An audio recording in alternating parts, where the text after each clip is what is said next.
Sudden emotional distance. Sudden emotional distance is one of the earliest and most unsettling psychological signals that betrayal may be forming beneath the surface. It rarely arrives loudly. Instead, it slips in quietly, disguised as stress, distraction, or exhaustion. Conversations that once flowed now feel forced. Emotional warmth is replaced with polite detachment. You sense the absence before you can explain it, and that confusion is what makes this signal so powerful. Humans are wired to maintain emotional proximity with those they are loyal to. When someone begins to pull away emotionally, it often reflects an internal shift long before any external action occurs. Emotional distance creates space, and space creates permission. Permission to justify secrecy, to rationalize disloyal thoughts, and eventually to act without immediate guilt. This distancing is not just about silence, it's about withdrawal of presence. They stop sharing inner thoughts. They no longer seek comfort in you. Your emotional reactions feel like inconveniences rather than concerns. This creates an imbalance where you are still emotionally invested while they are already halfway gone. What makes this signal emotionally destabilizing is its ambiguity. There is no clear accusation to confront, no obvious proof to point to. Instead, you are left questioning your intuition, wondering if you are imagining things, overreacting, or asking for too much. That self-doubt erodes your emotional footing, making you more vulnerable and less likely to challenge what you feel. Sudden emotional distance is often the mind rehearsing separation before the body commits to betrayal. By the time words or actions confirm it, the emotional departure has already happened, leaving you trying to reconnect with someone who is no longer fully there. Reduced eye contact. Reduced eye contact is a quiet psychological fracture that often appears when someone is internally divided. Eye contact is one of the most primal forms of human connection. It signals honesty, presence, and emotional availability. When it begins to fade, it rarely does so without reason. At first, it may seem subtle, brief glances, distracted gazes, eyes drifting away during serious moments, but over time, the absence becomes noticeable, and more importantly, it becomes felt. The eyes are difficult to control when a person is hiding something. Maintaining eye contact requires a level of psychological congruence, a state where thoughts, emotions, and words are aligned.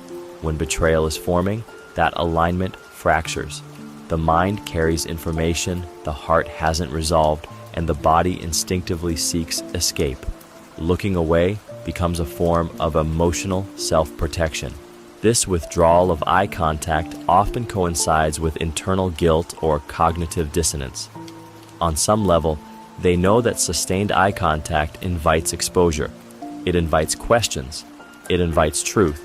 So they reduce it, not consciously, but instinctively, to avoid the emotional pressure that comes with being seen. What makes this signal emotionally triggering is the silent message it sends.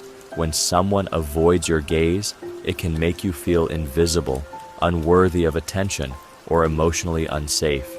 You may find yourself working harder to regain their focus, speaking more, explaining yourself, or softening your needs just to feel acknowledged again.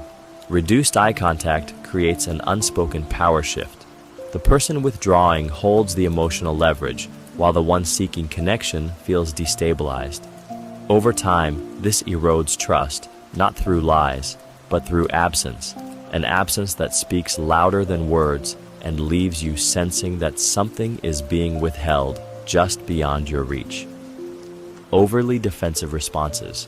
Overly defensive responses are a psychological reflex that often surfaces when someone feels internally threatened by truth. Defensiveness is not about the question being asked, but about what the question touches. When simple, reasonable inquiries are met with irritation, sarcasm, or exaggerated explanations, it signals that the person is protecting something fragile beneath the surface. At its core, defensiveness is a shield. It appears when a person anticipates exposure, even if no accusation has been made. The mind shifts into survival mode, interpreting curiosity as danger. As a result, responses become disproportionate to the situation. A neutral question feels like an attack. A calm concern is treated as an interrogation.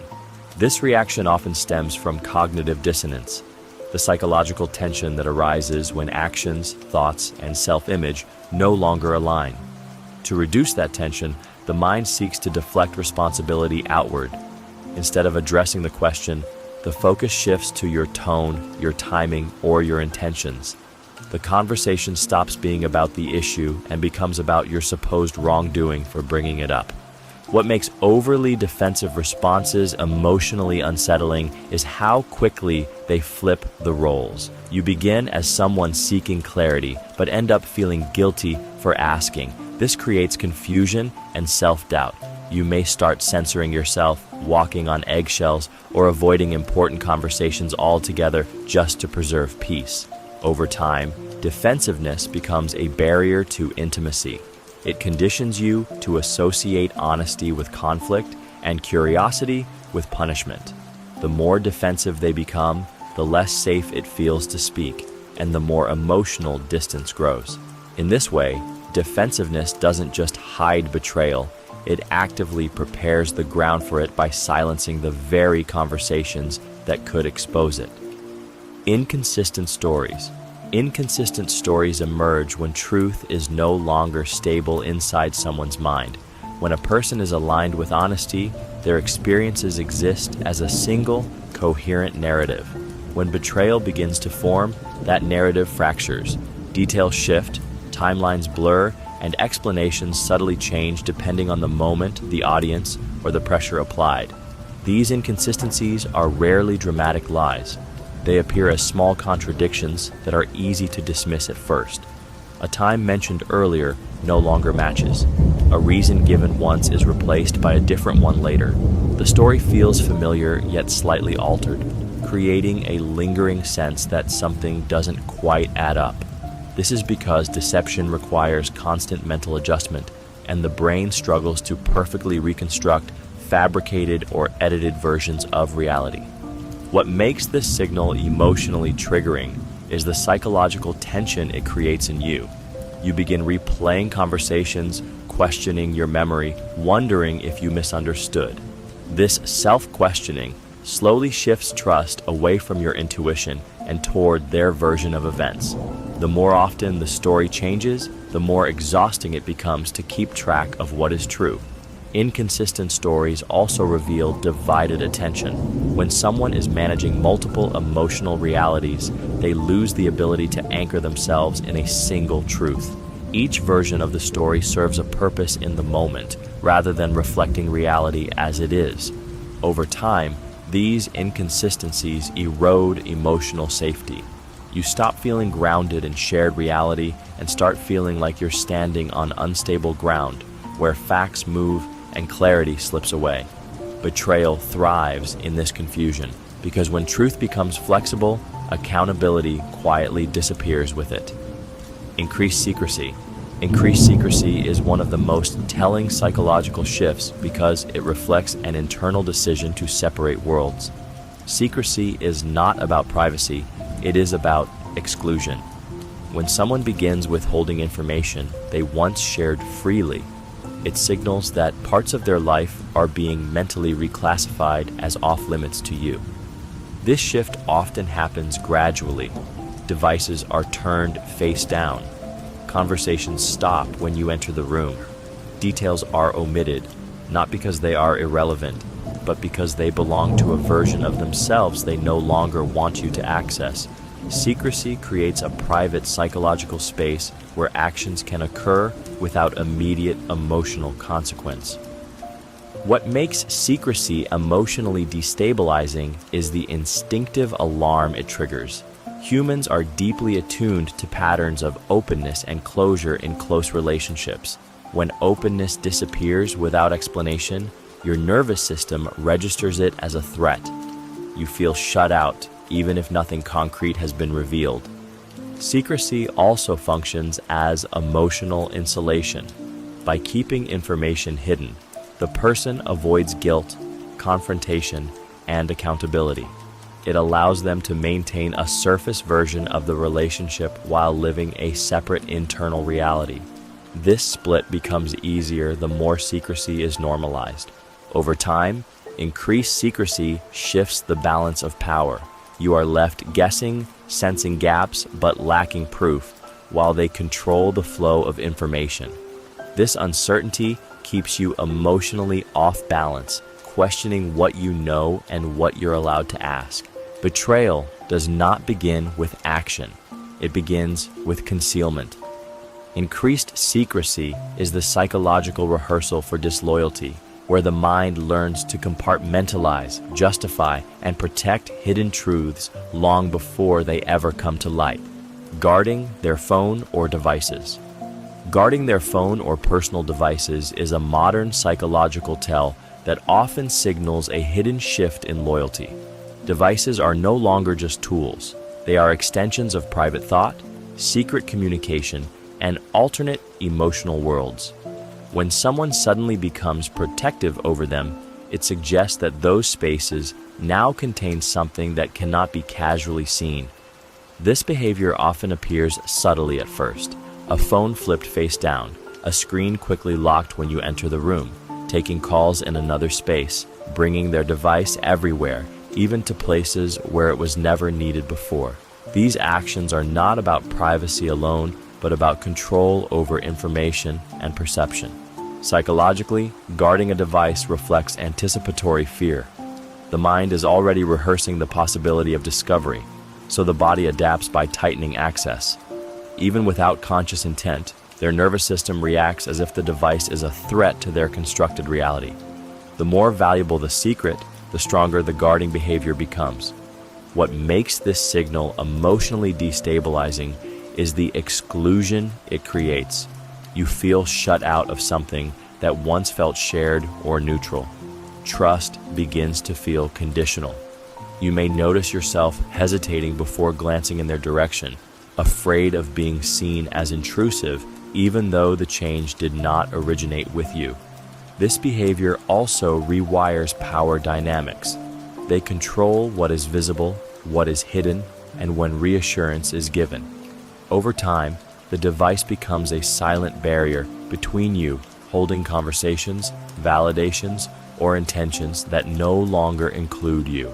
Guarding devices is rarely about the object itself. It is about protecting an inner world that has started to separate from the relationship, quietly preparing space for actions that require secrecy to survive. Password changes without explanation. Password changes without explanation are a modern psychological red flag rooted in control over access. In close relationships, access is symbolic.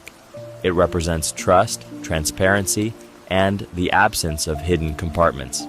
When someone suddenly locks doors that were once open without a clear reason, it signals an internal shift long before it becomes an external one. This behavior is rarely about security alone. When passwords change quietly, it often reflects a desire to protect information from emotional exposure rather than from actual threat. The device becomes a psychological boundary, a private world they are actively separating from you. What once felt shared now feels restricted, and that restriction carries emotional weight. The mind justifies this shift through rationalization. They may tell themselves they deserve privacy, independence, or autonomy, but the timing is what matters. Sudden secrecy often follows new thoughts, new connections, or new behaviors that wouldn't survive openness. The password becomes a shield against questions they aren't ready to answer. What makes this signal emotionally destabilizing is the silence around it. There is no explanation offered, no reassurance given. You are left to notice the change on your own, which can trigger feelings of exclusion, mistrust, and quiet anxiety. It subtly tells you that there are parts of their life you are no longer allowed to see. Over time, unexplained password changes create a power imbalance. One person holds information, the other holds uncertainty, and uncertainty is fertile ground for doubt, intuition, and emotional unease to grow, often accurately, before the truth ever surfaces. Unusual, Schedule changes. Unusual schedule changes often signal that someone's life is being quietly rearranged to accommodate something they are not ready to reveal. Routines are psychological anchors. When a person is emotionally aligned and transparent, their schedule tends to follow predictable patterns. When betrayal begins forming, those patterns start to break, not all at once, but in subtle, seemingly reasonable ways. Meetings appear where none existed before. Work runs late without clear explanation. Plans become tentative instead of firm. The structure that once gave you a sense of reliability begins to dissolve. What makes this unsettling is that each change, on its own, can be justified. It's only when they accumulate that your intuition starts to react. Psychologically, altering a schedule creates both opportunity and distance. Opportunity to engage in behaviors or relationships that require privacy and distance from the person who might notice the shift. The mind uses busyness as a socially acceptable cover because being occupied is rarely questioned. Over time, time itself becomes the shield. This signal is emotionally triggering because it disrupts your sense of access. You no longer know when you truly have their attention or when you are being fit in around something else. That uncertainty can make you feel unimportant or replaceable, even if nothing explicit has been said. Unusual schedule changes also weaken accountability. When routines disappear, expectations become unclear. You hesitate to ask questions because you don't want to seem controlling or suspicious. That hesitation creates silence, and silence creates room for secrecy to grow. By the time the schedule stabilizes again, it may already be organized around a reality you were never meant to see. Being vague about whereabouts. Being vague about whereabouts is a psychological signal that emerges when someone no longer wants their reality to be fully traceable. When trust is intact, location and plans are shared naturally without effort or calculation. Vagueness, on the other hand, introduces blur where clarity once existed, and that blur is rarely accidental. This behavior often shows up as incomplete answers. They tell you they were out, busy, or with people, without offering names, places, or timelines. When asked follow-up questions, the details remain thin or slightly inconsistent, as if the story was designed to avoid specificity rather than communicate truth. The mind does this to preserve flexibility. The fewer details given, the fewer contradictions must be managed later. Emotionally, this creates unease. Your intuition senses the gap, even if logic tries to explain it away. Vagueness deprives you of grounding information, leaving your imagination to fill in the blanks. This can be more distressing than a clear answer, because uncertainty keeps the nervous system on alert. Vagueness also serves as a boundary testing mechanism. It quietly gauges how much opacity you will tolerate. If you don't press, the behavior continues. If you do, defensiveness or irritation often follows, conditioning you to stop asking. Over time, being vague about whereabouts normalizes distance. It shifts the relationship from shared awareness to selective disclosure. You are no longer part of the full picture, only the edited version they choose to present. Betrayal requires unobserved space. Vagueness creates that space psychologically first, allowing actions to occur without immediate emotional friction, while leaving you sensing that something important is happening just beyond your reach. Avoiding direct questions. Avoiding direct questions is a psychological maneuver that surfaces when truth feels unsafe to confront. Direct questions demand clarity, and clarity threatens hidden intentions. When someone begins to circle around answers instead of meeting them head-on, it often signals an internal conflict between what they know and what they are willing to reveal. This avoidance shows up as deflection rather than refusal. They change the subject, answer a different question than the one asked, respond with vague statements, or inject humor to dissolve the moment. On the surface, it feels like distraction. Beneath it, it is hesitation, an instinctive attempt to buy time and reduce exposure. Psychologically, direct questions activate accountability. They force the mind to choose between honesty and self-protection. When betrayal is forming, self-protection usually wins. The brain searches for escape routes that preserve plausibility while avoiding commitment to a specific truth. Ambiguity becomes a shield.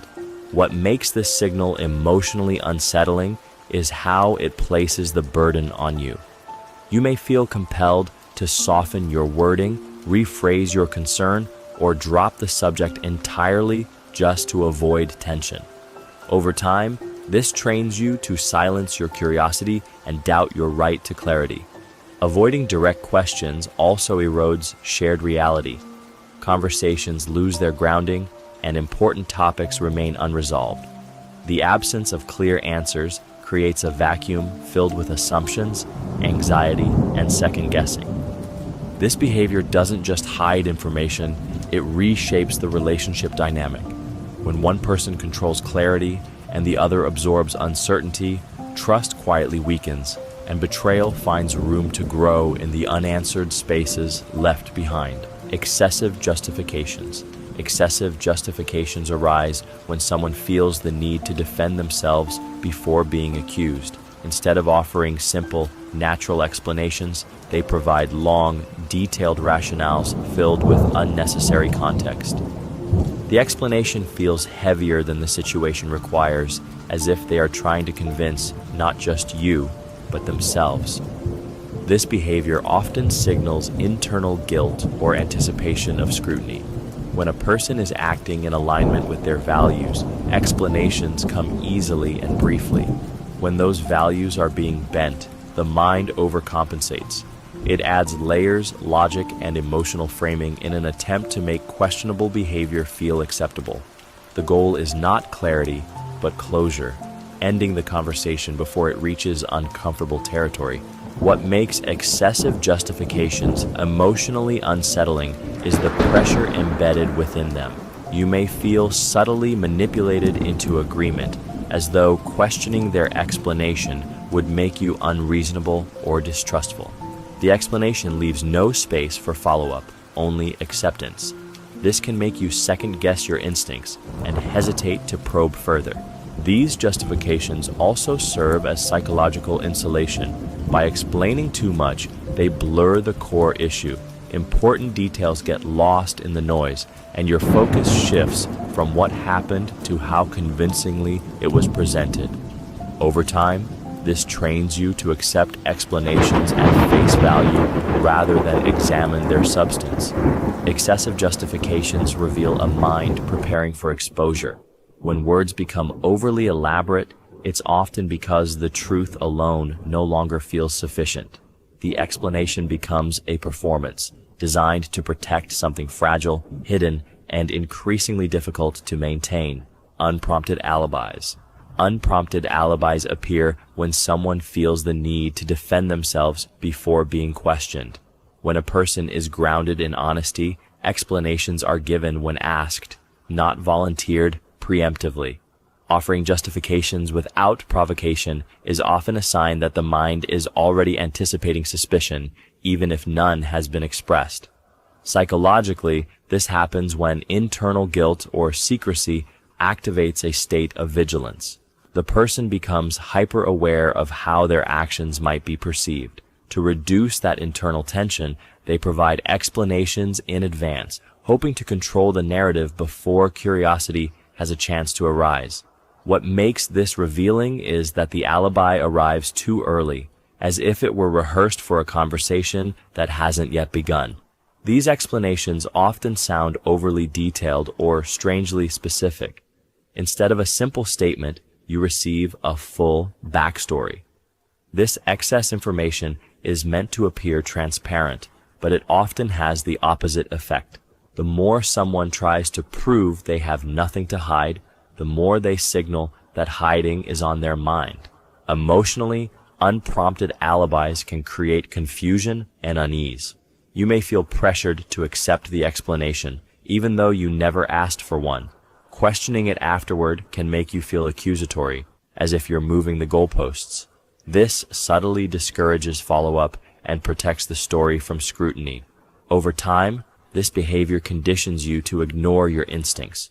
You begin accepting explanations at face value, not because they feel true, but because challenging them feels uncomfortable. In this way, unprompted alibis don't just explain behavior. They preemptively disarm the very awareness that could uncover betrayal.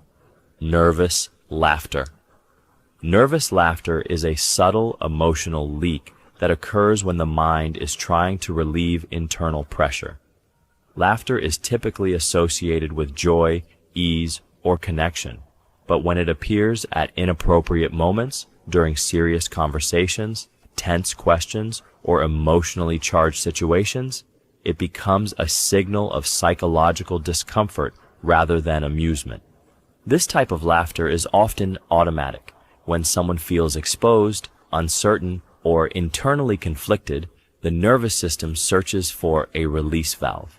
Laughter interrupts the emotional intensity of the moment, diffusing tension without addressing its source. It acts as a distraction, both for them and for you, pulling attention away from what is actually being discussed.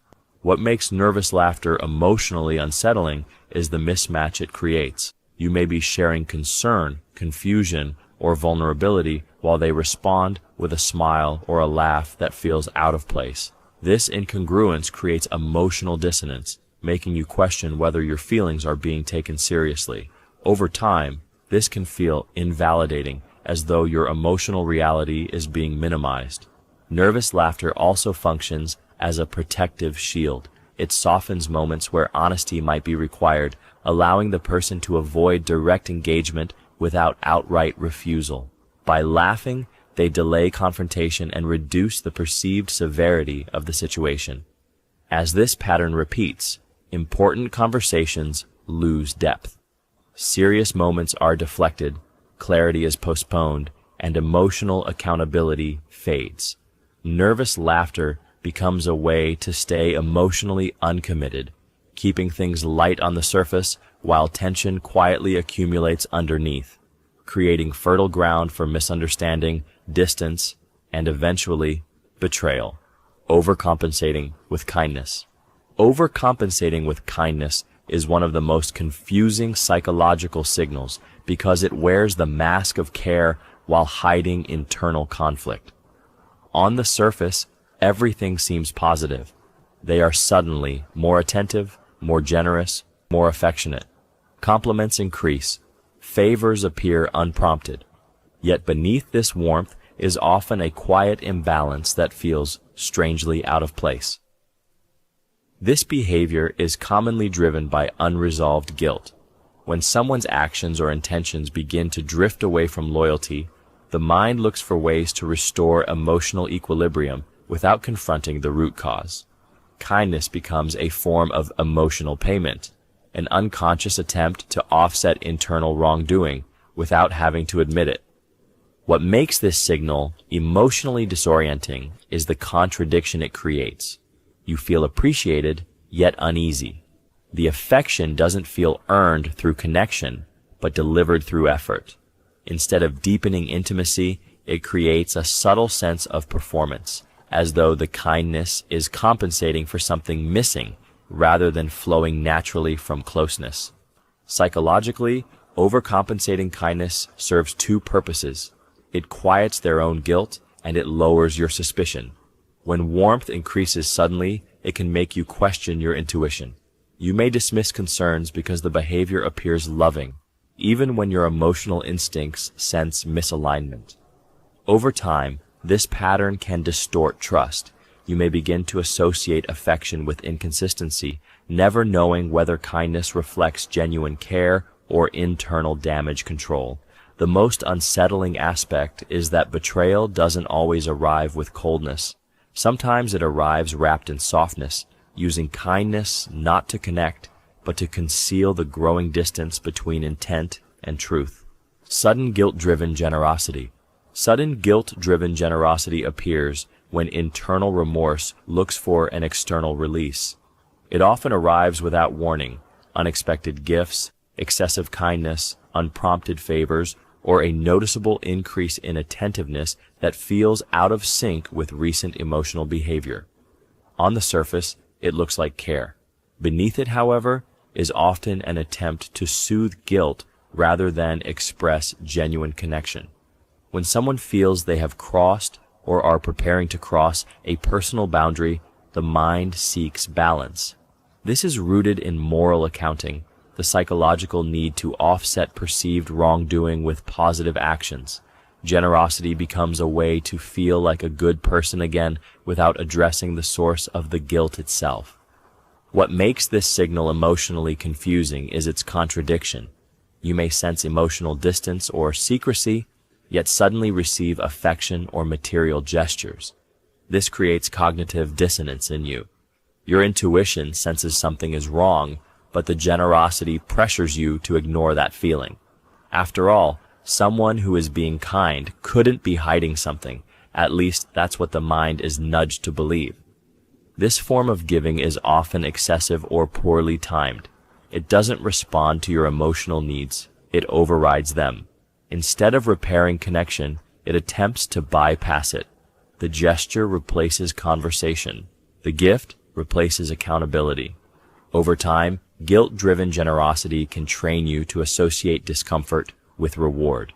You learn to accept emotional inconsistency as long as it's softened by kindness. Meanwhile, the underlying issue remains untouched, growing quietly beneath the surface, where generosity cannot reach, but guilt continues to accumulate. Loss of empathy. Loss of empathy is one of the most emotionally devastating signals of approaching betrayal because it strikes at the core of human connection. Empathy is the ability to feel with someone, not just understand them. When it fades, the relationship begins to feel cold, transactional, and unsafe, even if everything looks normal on the surface. This shift often happens gradually. They stop responding to your emotions with curiosity or care. Your stress is met with indifference. Your pain feels inconvenient.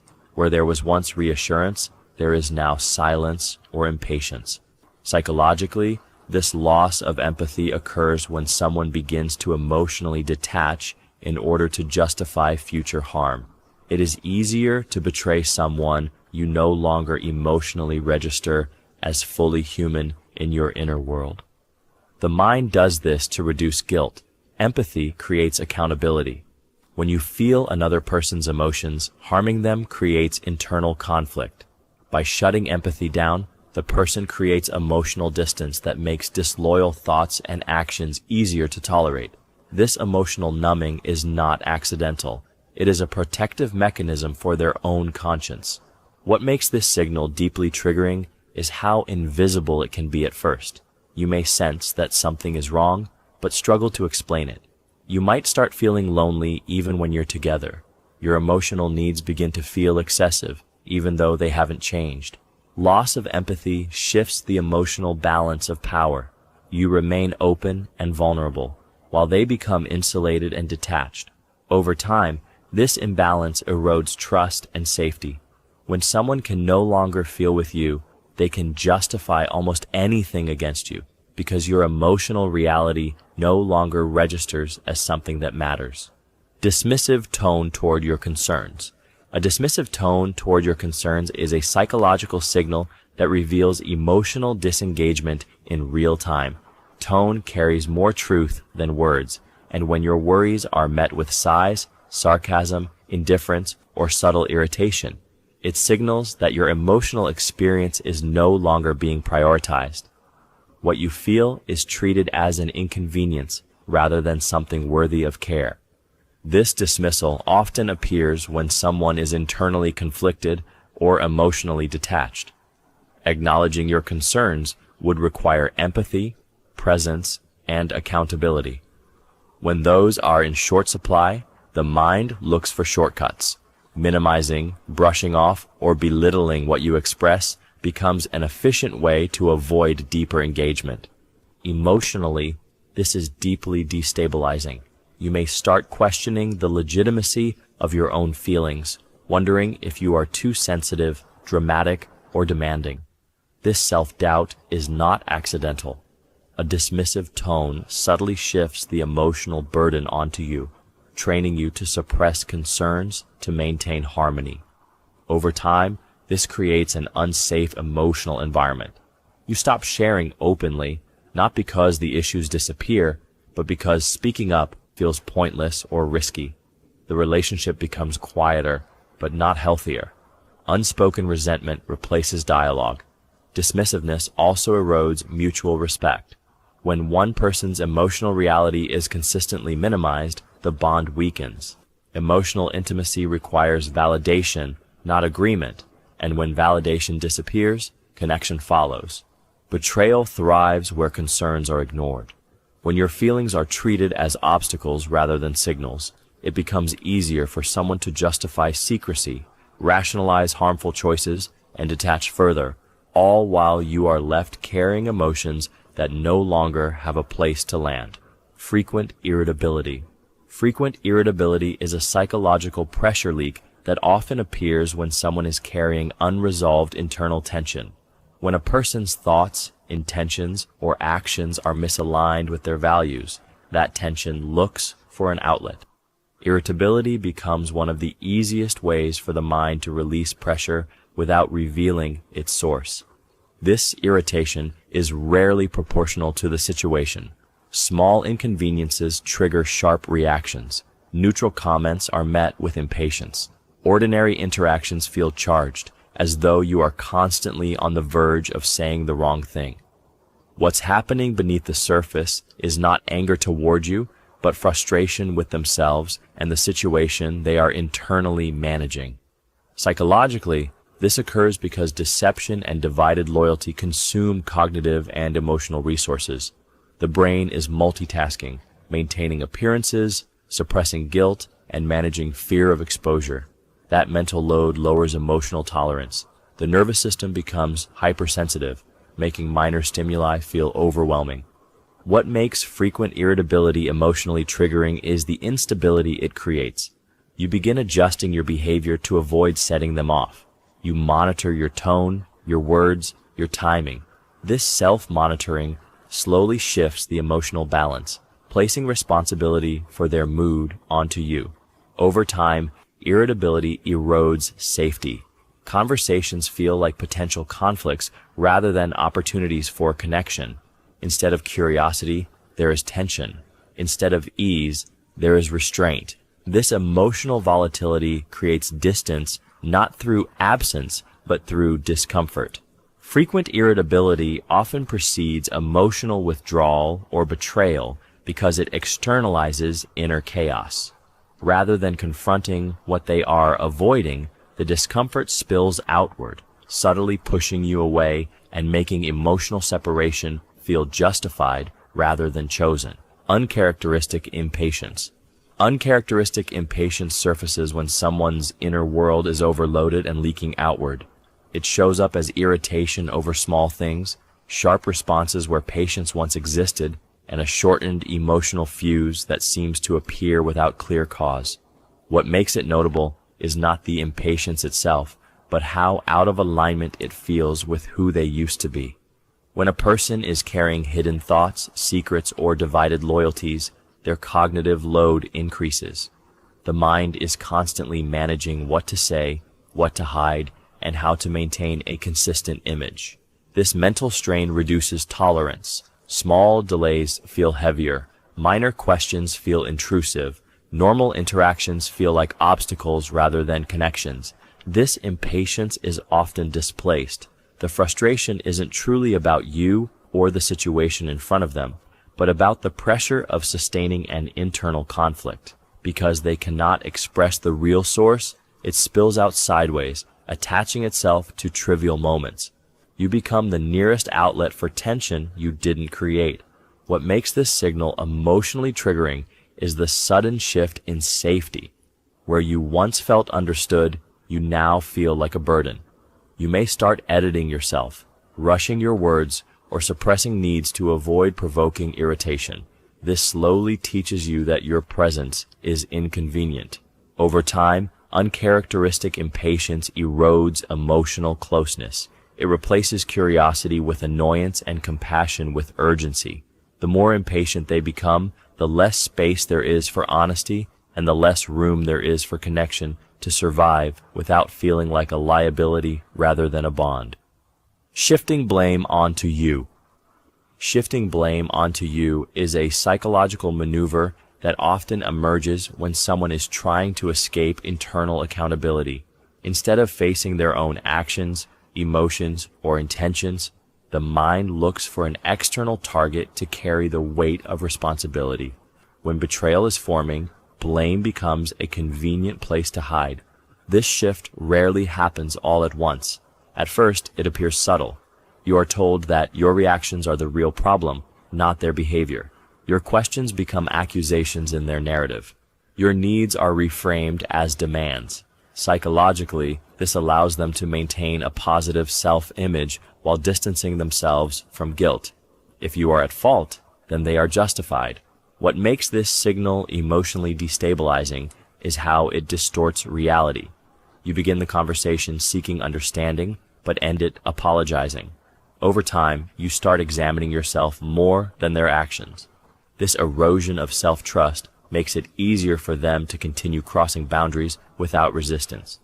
Blame shifting also creates a power imbalance. The person assigning blame controls the emotional direction of the relationship. They decide what is acceptable, what is excessive, and what deserves attention. Your role slowly shifts from partner to defendant, constantly explaining, defending, and correcting yourself. On a deeper level, this behavior reduces empathy and increases entitlement. By placing responsibility on you, they emotionally separate themselves from the consequences of their choices. This makes betrayal feel less like a violation and more like a response to circumstances you supposedly created. As this pattern continues, your emotional energy is spent trying to fix yourself instead of recognizing what is actually happening. Blame becomes the smoke that obscures their actions, keeping you focused inward while the real rupture grows quietly beneath the surface. Gaslighting behaviors. Gaslighting behaviors are a psychological distortion that slowly erodes your trust in your own perception of reality. Rather than directly denying events, gaslighting works by subtly rewriting them. Conversations are reframed, emotions are invalidated, and facts are questioned just enough to make you doubt yourself without realizing how it happened. This behavior often appears when someone needs to protect a hidden truth. Instead of addressing inconsistencies or concerns, they challenge your memory, your interpretation, or your emotional response. You are told you're overreacting, imagining things, or remembering it wrong. Over time, this creates confusion. Not because reality is unclear, but because it is being deliberately blurred. What makes gaslighting emotionally devastating is its cumulative effect. One instance may feel harmless or easily dismissed, but repetition wears down your confidence. You begin relying on their version of events over your own instincts. This internal displacement of trust leaves you emotionally disoriented and dependent. Gaslighting also shifts power. When your perception becomes unreliable in your own mind, the person controlling the narrative gains psychological leverage. They no longer need to hide the truth carefully. They only need to question your ability to recognize it.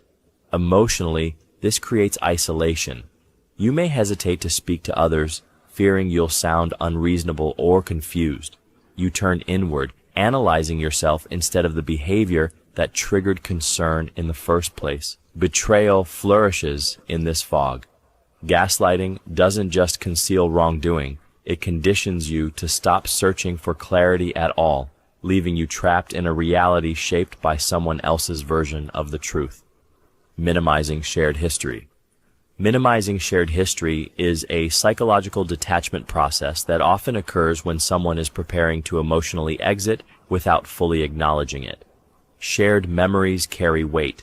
They create obligation, empathy, and continuity. When a person begins to downplay or rewrite that history, it signals an attempt to loosen the emotional ties that once anchored them. This shows up in subtle language shifts. Moments that once mattered are referred to casually or dismissively. Achievements, struggles, and milestones you faced together are framed as insignificant, exaggerated, or not that serious. The emotional meaning is stripped away, leaving the past feeling distant and replaceable. Psychologically, this behavior serves to reduce guilt. Betrayal is harder to justify when the bond feels deep and meaningful. By minimizing shared history, the mind reframes the relationship as less significant, making disloyal thoughts or actions feel more permissible. If the past didn't matter that much, then neither does the damage caused to it. What makes this signal emotionally destabilizing is the sense of erasure it creates. You may feel as though parts of your life are being invalidated, as if experiences that shaped you both are being quietly deleted. This can lead to confusion, grief, and a need to defend memories that once felt unquestionable. Minimizing shared history also shifts power. They position themselves as less invested, less attached, more independent. Meanwhile, you are left holding the emotional weight of a past that suddenly feels one-sided. This detachment doesn't happen by accident.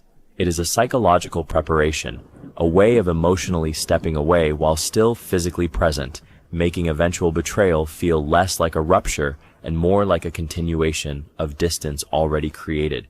Devaluing the relationship. Devaluing the relationship is a psychological shift that often occurs when someone is preparing to justify emotional or moral distance. It begins subtly, through dismissive comments, minimized memories, or a quiet rewriting of what the relationship means. What was once important becomes framed as ordinary, burdensome, or no longer special. This change is rarely announced. It reveals itself through tone, language, and attitude. When betrayal starts forming internally, the mind looks for ways to reduce guilt. One of the most effective ways to do this is to lower the perceived value of what might be betrayed. By convincing themselves that the relationship isn't as meaningful, fulfilling, or unique as it once was, they create psychological permission to detach without fully confronting the harm. This devaluation often shows up as comparison. They may highlight flaws that never seemed to matter before, or imply that the connection has always been lacking. Shared struggles are reframed as proof the relationship was weak, rather than evidence of resilience. This narrative shift allows them to see themselves not as someone causing pain, but as someone escaping something already broken. What makes this signal emotionally painful is how invisible it can feel at first. You sense a loss of appreciation, a lack of pride, a missing warmth, but there is no single moment to point to. Instead, you feel slowly reduced, as though the bond you believed in is being quietly downgraded without your consent. Over time, devaluing the relationship drains emotional investment. It transforms closeness into obligation and loyalty into inconvenience, leaving you holding on to something that is being internally dismantled by the person you trust. Increased criticism of you. Increased criticism of you often appears when someone is psychologically preparing to justify emotional or moral separation. Criticism is not just about pointing out flaws. It is a way of reshaping perception. When betrayal begins to form, the mind looks for reasons to reduce guilt, and one of the most effective ways to do that is by reframing you as inadequate. This shift usually starts subtly. Comments that were once supportive become sharp. Small mistakes are magnified. Your traits are no longer quirks, but problems. Psychologically, this serves a purpose. By focusing on your perceived shortcomings, they create a narrative where their dissatisfaction feels logical rather than disloyal. What makes this signal emotionally triggering is how personal it feels. You may notice yourself trying harder, adjusting your behavior, or seeking reassurance that no longer comes. The criticism creates insecurity, and insecurity creates compliance. You become more focused on fixing yourself than questioning why the tone has changed. Increased criticism also functions as emotional distancing. Each negative comment chips away at intimacy, replacing connection with judgment. Over time, warmth is replaced by evaluation. Instead of feeling chosen, you feel tolerated. This behavior often coexists with idealization of others. While you are criticized, someone else is admired, even if only in subtle ways. This contrast further destabilizes you, making you feel replaceable. On a deeper level, constant criticism dehumanizes. It turns a partner into a problem to be managed rather than a person to be cared for. Once someone convinces themselves that you are the source of their discomfort, betraying you no longer feels like a violation. It feels like relief, idealizing someone else. Idealizing someone else is a psychological signal that often reveals emotional displacement before any overt betrayal occurs. When admiration shifts outward in an exaggerated or persistent way, it reflects an internal comparison that has already begun. This is not casual appreciation, it is elevation. The other person is framed as inspiring, understanding, exciting, or exceptional, often in ways that feel pointed rather than neutral. This idealization serves a mental function. By placing someone else on a pedestal, the person creates emotional distance from you without directly confronting dissatisfaction or guilt. The more ideal the other becomes, the more the current relationship is silently devalued. This contrast allows betrayal to feel justified rather than disruptive. Emotionally, this is deeply unsettling. You may notice subtle comparisons, stories that highlight the other person's qualities, or a tone that carries admiration where intimacy used to exist. Even when unspoken, the shift is felt. It creates a quiet sense of replacement, as though your emotional position is being renegotiated without your consent. Idealization also distorts reality. No one is as flawless as they are portrayed in these moments. The exaggeration reveals fantasy more than truth. It is the mind escaping into a narrative that feels easier, cleaner, or more validating than the complexity of a real relationship. Over time, this admiration redirects emotional energy. Attention, curiosity, and emotional responsiveness flow outward instead of inward. The bond weakens not through conflict, but through neglect. Betrayal often begins with fantasy. Idealizing someone else is the rehearsal, where loyalty erodes internally while actions still appear intact, leaving you sensing that their emotional loyalty has already started to drift elsewhere. Comparing you negatively to others. Comparing you negatively to others is a psychological distancing tactic that often emerges when someone is mentally shifting their loyalty elsewhere. Comparison is not neutral. It reshapes perception, rewrites value, and quietly reframes the relationship narrative. When someone begins highlighting how others are more understanding, more exciting, more successful, or more emotionally appealing than you, it signals an internal reorientation away from appreciation and toward justification. This behavior allows the mind to create contrast. By elevating others and diminishing you, they reduce the emotional dissonance associated with betrayal.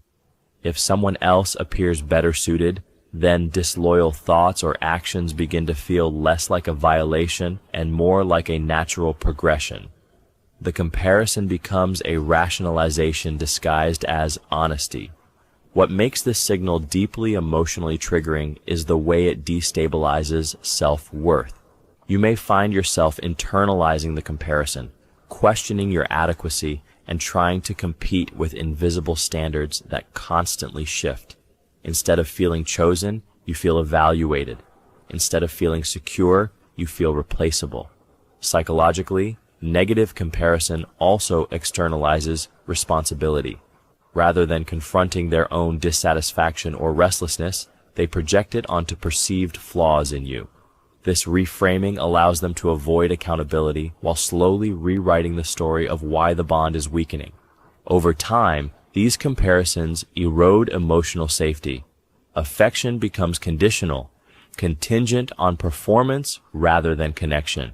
You may feel pressure to change, improve, or prove yourself just to maintain standing. Comparing you negatively to others is rarely about growth. It is often about creating emotional distance while constructing a narrative where drifting away feels justified, inevitable, and no longer cruel. Reduced affection. Reduced affection is often one of the most emotionally disorienting signals because it attacks connection at its most human level. Affection is not just touch or words, it is reassurance, presence, and emotional safety. When it begins to fade without explanation, the absence speaks louder than any argument ever could. This shift usually isn't sudden withdrawal, but gradual erosion. Hugs become shorter, compliments disappear, physical closeness feels obligatory rather than instinctive. What once flowed naturally now feels rationed. This happens when emotional energy is being redirected elsewhere, or when someone is psychologically distancing themselves to reduce internal conflict. Affection requires emotional availability. When a person is entertaining betrayal, whether emotional or behavioral, they often unconsciously reduce affection to create emotional space. That distance makes disloyal thoughts easier to justify and harder to confront. The body follows the mind, pulling away before the truth ever surfaces. What makes reduced affection deeply triggering is how it activates insecurity and longing simultaneously. You may find yourself craving reassurance, replaying moments, or trying harder to earn warmth that used to be freely given. This imbalance creates vulnerability, placing you in a position of pursuit while they occupy the role of withdrawal. Over time, reduced affection rewires the emotional dynamic. You begin associating closeness with uncertainty and love with effort. The relationship starts to feel fragile, conditional, and emotionally unsafe, not because of something you did, but because affection is no longer being used to connect, only to maintain appearances, while something deeper quietly disconnects. Mechanical or forced affection. Mechanical or forced affection is one of the most confusing signals because it imitates closeness while lacking emotional truth. On the surface, the gestures are still there. The hugs happen. The words are spoken. The routines remain. But something essential is missing.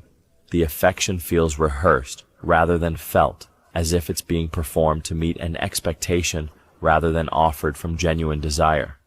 Psychologically, this occurs when emotional investment has declined but obligation remains. The person knows what they are supposed to do to appear connected, so they go through the motions without emotional presence. This allows them to maintain a familiar image while internally distancing themselves. Affection becomes a role, not a reflection of feeling. What makes this signal emotionally triggering is the dissonance it creates. Your mind registers the behavior, but your body senses the absence. The warmth doesn't linger. The touch doesn't reassure. You may feel strangely lonely in moments that are supposed to feel intimate, and that loneliness is deeply unsettling because it contradicts what you are seeing. Forced affection also serves as a psychological buffer against suspicion.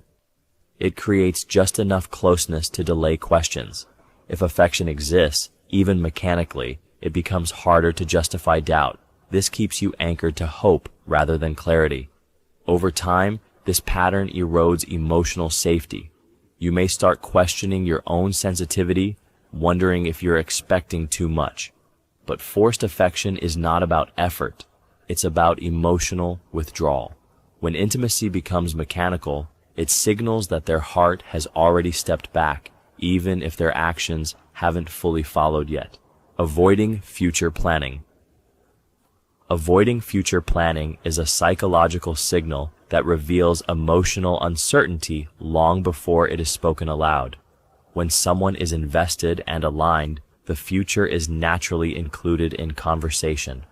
Plans, goals, and shared visions emerge effortlessly because the mind assumes continuity. When that assumption breaks, the future becomes uncomfortable territory. This avoidance often shows up subtly. Conversations that once included we shift into I.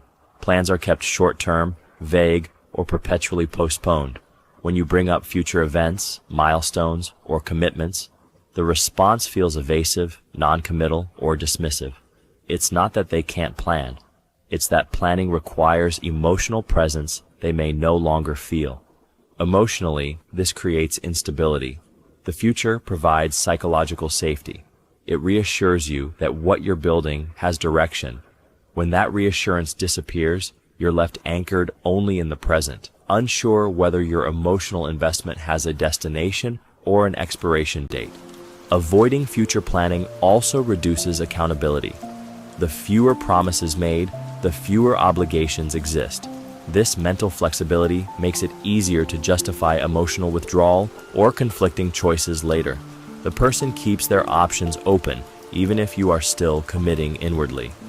What makes this signal particularly painful is its silence. There is no argument, no clear rejection, just absence. You begin questioning whether it's the right time, whether you're asking for too much, or whether the future simply shouldn't be discussed yet. Betrayal rarely starts with leaving. It starts with imagining a future that no longer includes you, and avoiding future planning is the quiet behavior that reveals that internal separation is already underway. Canceling commitments. Canceling commitments often is a behavioral signal that reflects shifting priorities long before it is openly acknowledged. Commitments are expressions of value. When someone repeatedly breaks them, it suggests that their internal hierarchy has changed, even if they struggle to admit it aloud. Time, attention, and follow-through begin flowing elsewhere. At first, the cancellations come with reasonable explanations: stress, exhaustion, unexpected obligations. Each excuse sounds plausible on its own. But over time, a pattern forms. Plans are postponed, rescheduled, or forgotten entirely. What was once protected time becomes flexible, then optional, then disposable. Psychologically, this behavior reduces emotional friction. Showing up requires presence, consistency, and engagement. When someone is emotionally conflicted or drifting toward betrayal, fulfilling commitments feels burdensome. Avoidance becomes easier than confronting the growing disconnect. Canceling buys distance without requiring honesty. What makes this signal emotionally triggering is the uncertainty it creates. You are left waiting, adjusting, holding space that may or may not be filled. Anticipation turns into disappointment, and disappointment quietly reshapes trust. You may begin lowering expectations, preparing for absence before it happens. Repeated cancellations also communicate a subtle message of replaceability. Your time is treated as adjustable, while theirs remains protected. This imbalance slowly erodes mutual respect and shared stability. Over time, the relationship begins to exist more in intention than in action. Promises remain verbal, but consistency fades. Canceling commitments often is not just about scheduling conflicts. It is about emotional withdrawal expressed through behavior, signaling that the bond is no longer being actively chosen, even if it has not yet been openly abandoned. Emotional unavailability. Emotional unavailability is the silent withdrawal of presence, even when someone is physically still there. Conversations become surface level, feelings are deflected, and vulnerability is met with avoidance rather than care. You may still talk, still coexist, but the emotional access you once had feels locked behind an invisible barrier. This shift often occurs when someone is internally divided. To engage emotionally requires honesty, consistency, and emotional risk. When betrayal is forming, emotional engagement becomes dangerous because it threatens to expose inner conflict. Detachment becomes a form of self-protection. By staying emotionally unavailable, they avoid confronting both your feelings and their own. What makes this signal especially destabilizing is how subtle it is. There is no obvious fight, no clear rejection. Instead, emotional bids are ignored, minimized, or met with logic instead of empathy. You may open up only to feel like your emotions land in empty space. Over time, this creates loneliness inside the relationship itself. Emotional unavailability also preserves psychological distance. It allows them to maintain control while avoiding accountability. If they don't engage emotionally, they don't have to explain themselves, reassure you, or confront the consequences of their internal shift. The emotional impact on you is profound. You may begin doubting your needs, lowering expectations, or blaming yourself for wanting more. The absence of emotional reciprocity trains you to survive on fragments of connection, while they slowly detach internally. Betrayal doesn't begin with action. It begins when emotional access is quietly revoked and replaced with distance that feels permanent but is never acknowledged. Detached body language. Detached body language is the physical manifestation of emotional withdrawal. Long before words change, the body reveals where the mind has gone. When someone is emotionally present, their posture leans in, their movements are responsive, and their body naturally orients toward connection. When betrayal begins to take shape internally, that alignment quietly breaks. This detachment shows up in subtle ways. They sit farther away. Their torso turns slightly from you. Touch becomes brief or absent. Their body feels closed, guarded, or rigid, even in moments that once felt relaxed. Psychologically, the body pulls back to match the emotional distance the person is creating inside. It is easier to disconnect emotionally when the body stops participating in closeness. What makes this signal emotionally triggering is how instinctive it feels. You may sense rejection without a single word being spoken. The lack of physical openness can make you feel unwanted, unseen, or emotionally unsafe, even if they insist that nothing is wrong. This disconnect between words and body creates confusion and self-doubt. Detached body language also reduces vulnerability. By physically withdrawing, they protect themselves from emotional engagement and accountability. The body becomes a barrier, limiting intimacy and making deeper connection harder to access. Over time, this physical distancing conditions you to lower your expectations. You stop reaching out. You stop initiating touch. The relationship begins to feel colder, more transactional, and less alive. When the body is no longer aligned with connection, it signals that emotional loyalty is weakening, creating space where betrayal can exist without immediate resistance. Turning conflicts into distractions. Turning conflicts into distractions is a psychological maneuver that redirects attention away from emotional accountability. When meaningful issues arise, they require presence, honesty, and vulnerability. If someone is internally conflicted or protecting something hidden, direct confrontation feels threatening. Distraction becomes the escape.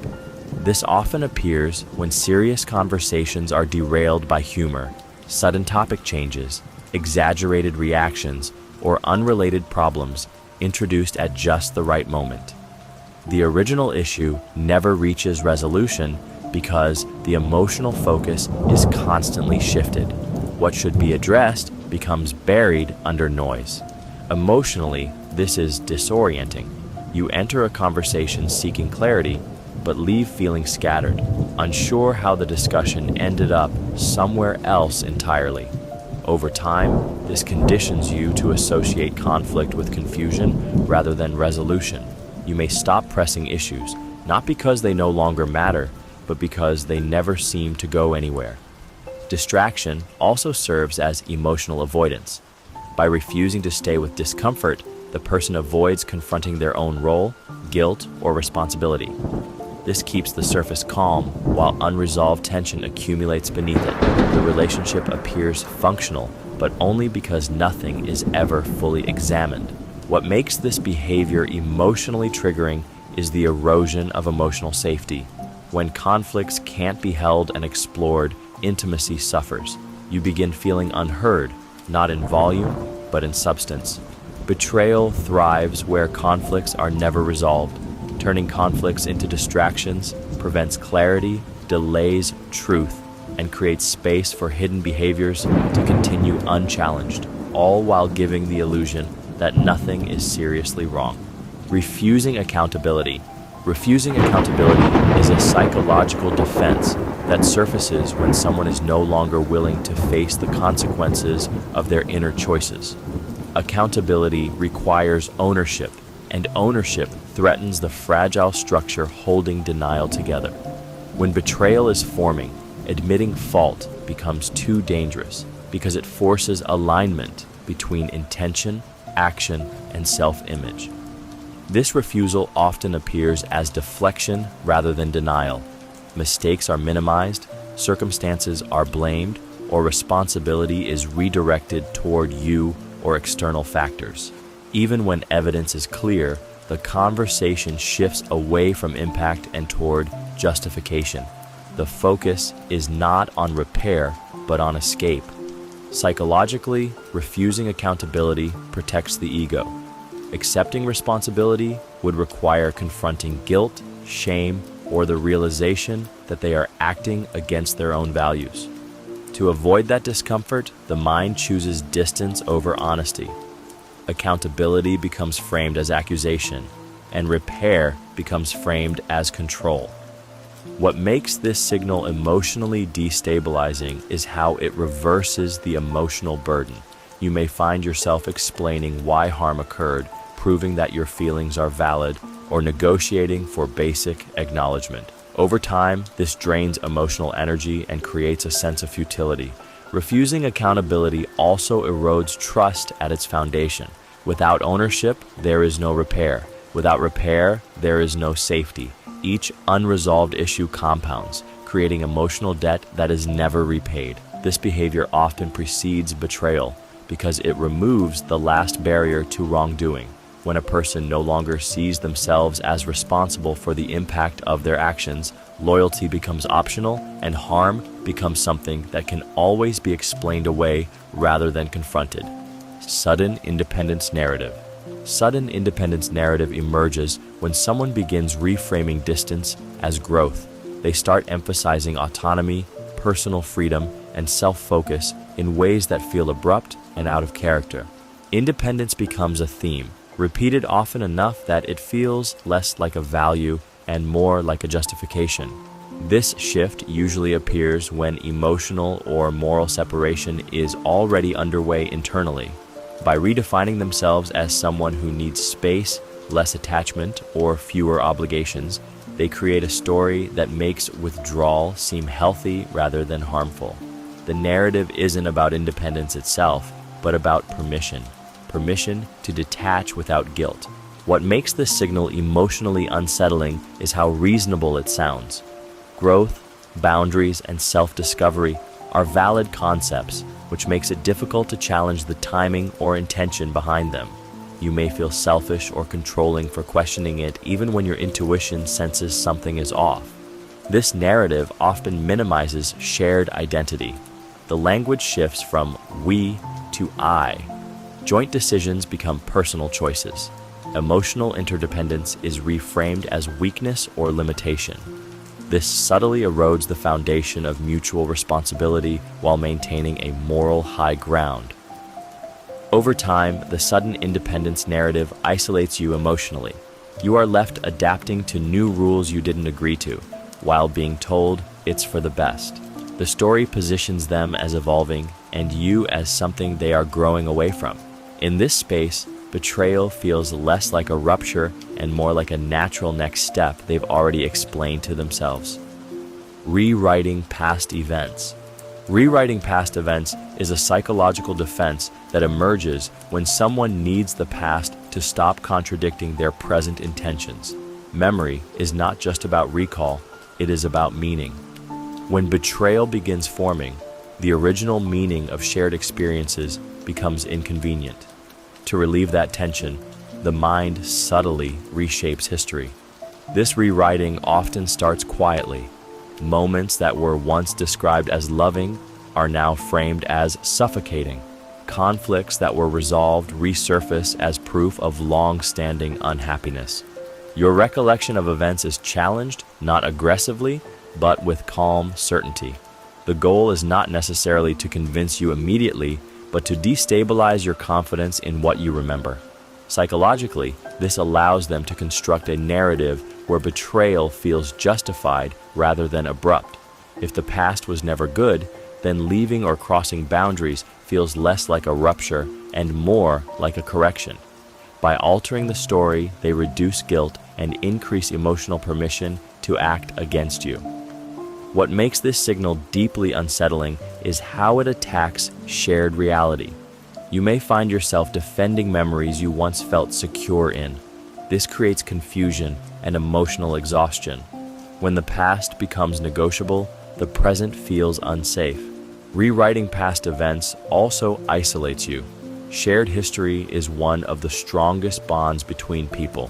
When that history is invalidated, the bond weakens. You may feel as though the foundation of the relationship is being quietly dismantled while you are still standing on it. As this pattern continues, truth becomes flexible and accountability fades.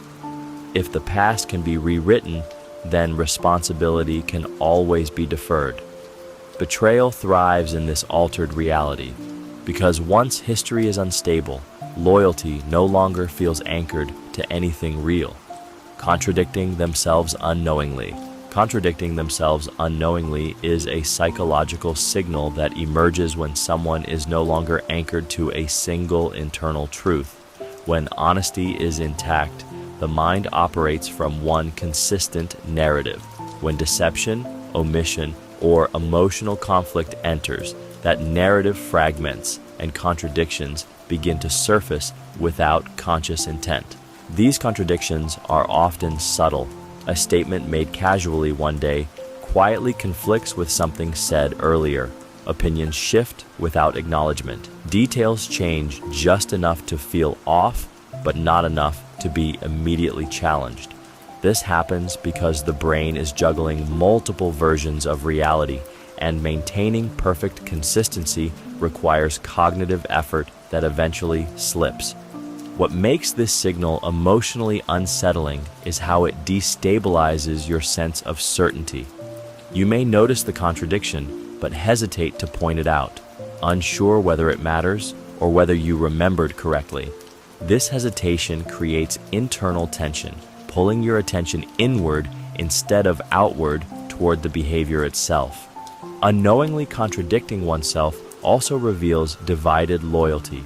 When someone is emotionally invested in more than one narrative, their words begin to leak the conflict. They are not lying with precision. They are adapting moment by moment, responding to what feels safest in the present rather than what is true.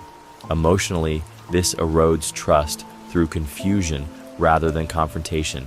You begin feeling like conversations lack solid ground, as though reality subtly shifts depending on timing or context. Betrayal does not require constant lying. It only requires enough internal division that truth becomes unstable. These unconscious contradictions are the mind revealing that alignment has already been compromised, long before actions make it undeniable. Increased lying about small things. Increased lying about small things is one of the clearest psychological indicators that truth is losing its stability. Small lies are rarely about necessity. They are about testing boundaries, reducing internal resistance, and rehearsing deception on a scale that feels manageable. When someone begins lying where honesty would cost them nothing, it signals a deeper shift in integrity. These lies often seem trivial. Minor details, harmless explanations, unnecessary alterations of facts. Because the stakes appear low, they are easy to dismiss. Yet, psychologically, small lies serve a critical function. They desensitize the mind to dishonesty. Each lie weakens the emotional discomfort associated with deception, making larger lies feel less foreign when the moment arrives. What makes this signal emotionally unsettling is how it destabilizes your sense of reality. You may catch inconsistencies, but hesitate to challenge them because the issue feels too small to justify confrontation. Over time, this teaches you to ignore your intuition and accept explanations that don't fully sit right. Psychologically, lying about small things also reflects a need for control. Truth becomes something to manage rather than share. They choose what version of reality you receive, even when accuracy would change nothing. This control creates emotional distance and subtly shifts power in the relationship. As these small lies accumulate, trust erodes quietly. The relationship no longer rests on shared truth, but on selective disclosure. Betrayal rarely begins with major deception. It begins with minor dishonesty that trains both the liar and the listener to tolerate a reality where truth is optional and accountability can always be postponed. Loss of transparency. Loss of transparency occurs when openness quietly disappears without being replaced by honesty or explanation. Information that was once shared freely now arrives late, partially, or only when pressed. You begin to notice gaps, not because you are searching, but because the flow of truth no longer feels natural. Transparency is not about total disclosure. It is about consistency and willingness. When someone is aligned with trust, they offer clarity without resistance. When that alignment breaks, transparency becomes selective. Details are filtered. Context is withheld. Conversations feel edited rather than open. This shift often reflects internal compartmentalization. When parts of someone's life no longer fit the image they want you to see, they start managing what you're allowed to know. The goal isn't necessarily to lie, but to control perception. Silence becomes safer than truth, and omission becomes the preferred tool. What makes loss of transparency emotionally destabilizing is the way it sharpens intuition. You sense that something is missing, yet nothing concrete is said. This ambiguity creates anxiety, self-doubt, and a constant low-level vigilance. You may find yourself connecting dots you wish you didn't have to notice. Over time, transparency loss erodes relational safety. Trust weakens not because of what is revealed, but because of what is avoided. You stop feeling like a participant in their life and start feeling like an observer with limited access. In that space, emotional distance deepens, and betrayal becomes easier to hide, not through lies, but through the quiet absence of truth. Discomfort when you succeed. Discomfort when you succeed is a subtle but revealing signal that the emotional alignment between you has shifted. In healthy bonds, one person's success feels shared. Pride, encouragement, and genuine happiness arise naturally. When betrayal begins to form, that shared emotional space fractures, and your growth starts to feel like a threat rather than a celebration. This discomfort may not show as open hostility. Instead, it appears as muted reactions, forced congratulations, or quick subject changes. Your achievements are minimized, overlooked, or met with quiet tension. Psychologically, this happens when someone has begun comparing rather than connecting. Your success highlights their internal conflict, insecurity, or guilt, especially if they are emotionally disengaging or investing elsewhere. What makes this signal emotionally painful is the absence of support where you expect it most. You may feel the need to downplay your wins to keep the peace. Joy becomes something you manage carefully instead of expressing freely. This creates an unconscious shrinking of self, where you make yourself smaller to avoid making them uncomfortable. Discomfort with your success also reflects a loss of emotional investment. When someone is preparing to detach, your progress no longer benefits their internal narrative. Instead of feeling proud of you, they feel displaced, left behind, or exposed. This emotional reaction is easier to tolerate when empathy has already begun to fade. Over time, this pattern erodes safety and trust. You stop sharing good news. You stop inviting them into your growth. The relationship becomes a place where your light feels unwelcome. When someone can no longer stand beside you in your success, it signals that their loyalty is no longer aligned with your well-being. Jealousy without cause.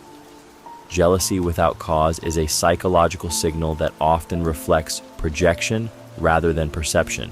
When someone becomes suspicious, possessive, or accusatory without evidence, it is rarely about your behavior. It is more often about what is happening inside their own mind. The emotions they experience are being displaced outward because facing their source would require uncomfortable self-examination. This form of jealousy appears suddenly and disproportionately. Innocent interactions are questioned. Neutral behaviors are reinterpreted as threats. The emotional intensity does not match the situation, creating confusion and defensiveness where none previously existed. This imbalance is revealing.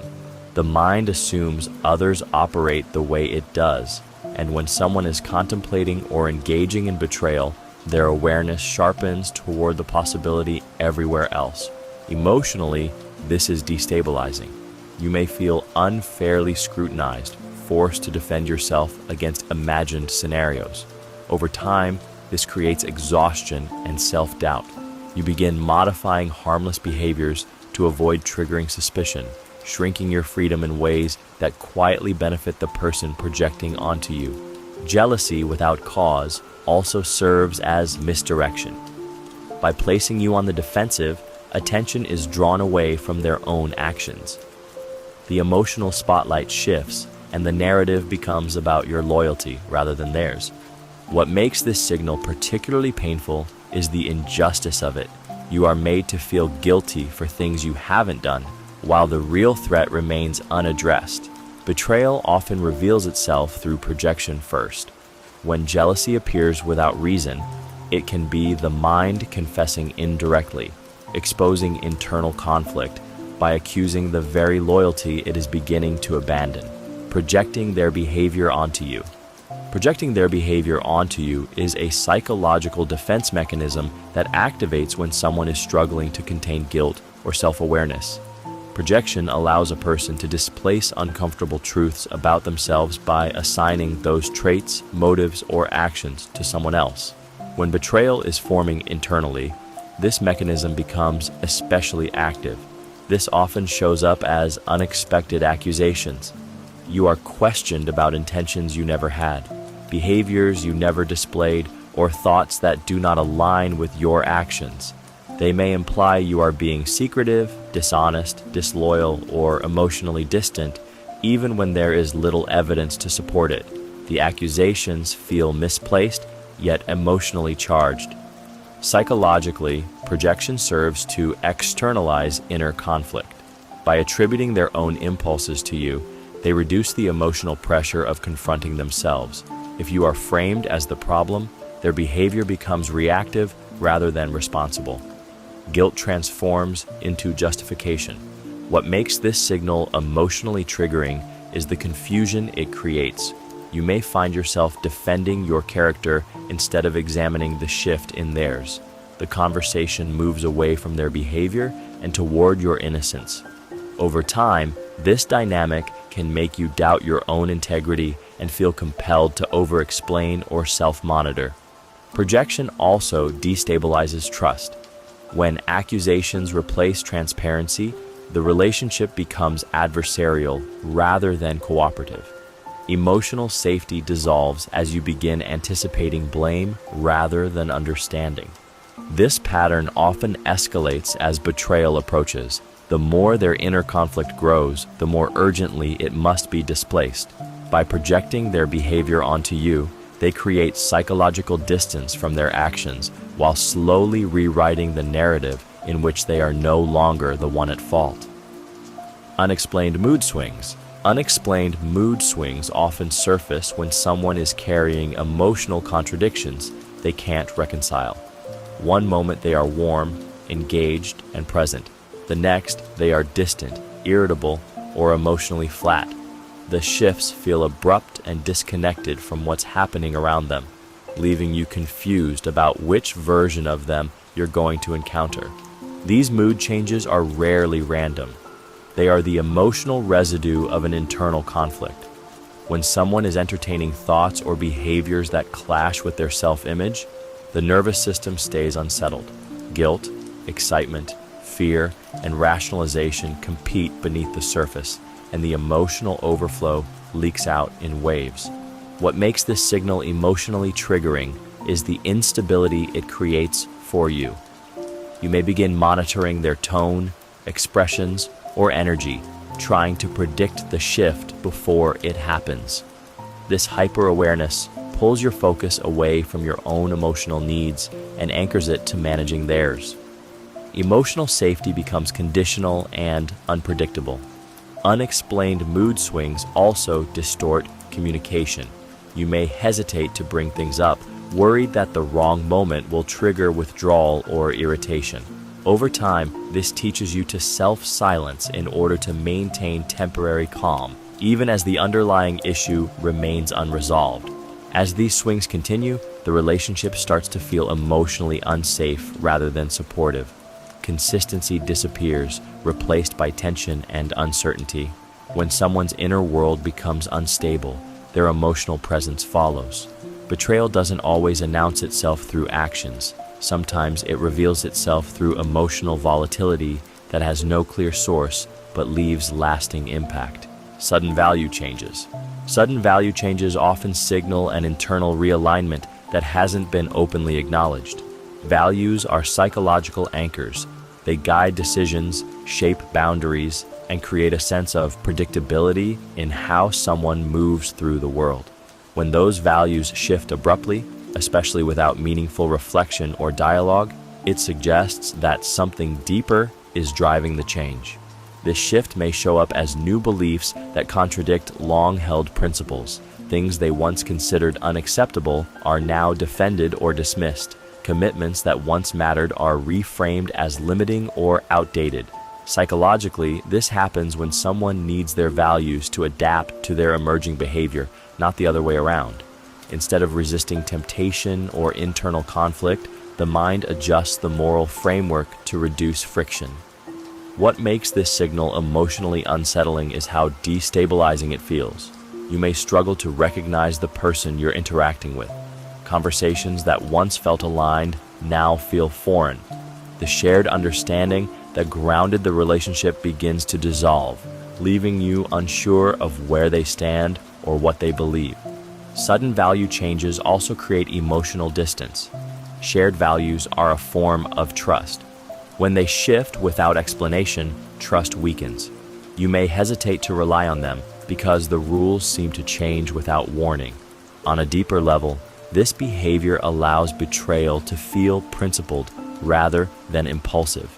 By redefining what is right, acceptable, or deserved, they can justify actions that once would have violated their own standards.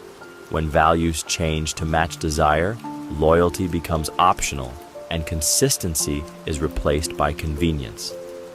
Moral flexibility where it didn't exist before.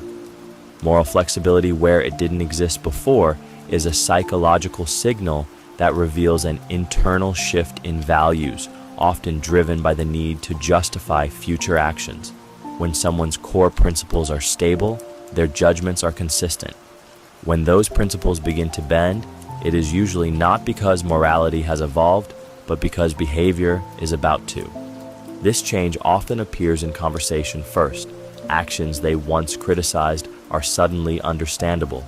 Boundaries that were once firm become situational.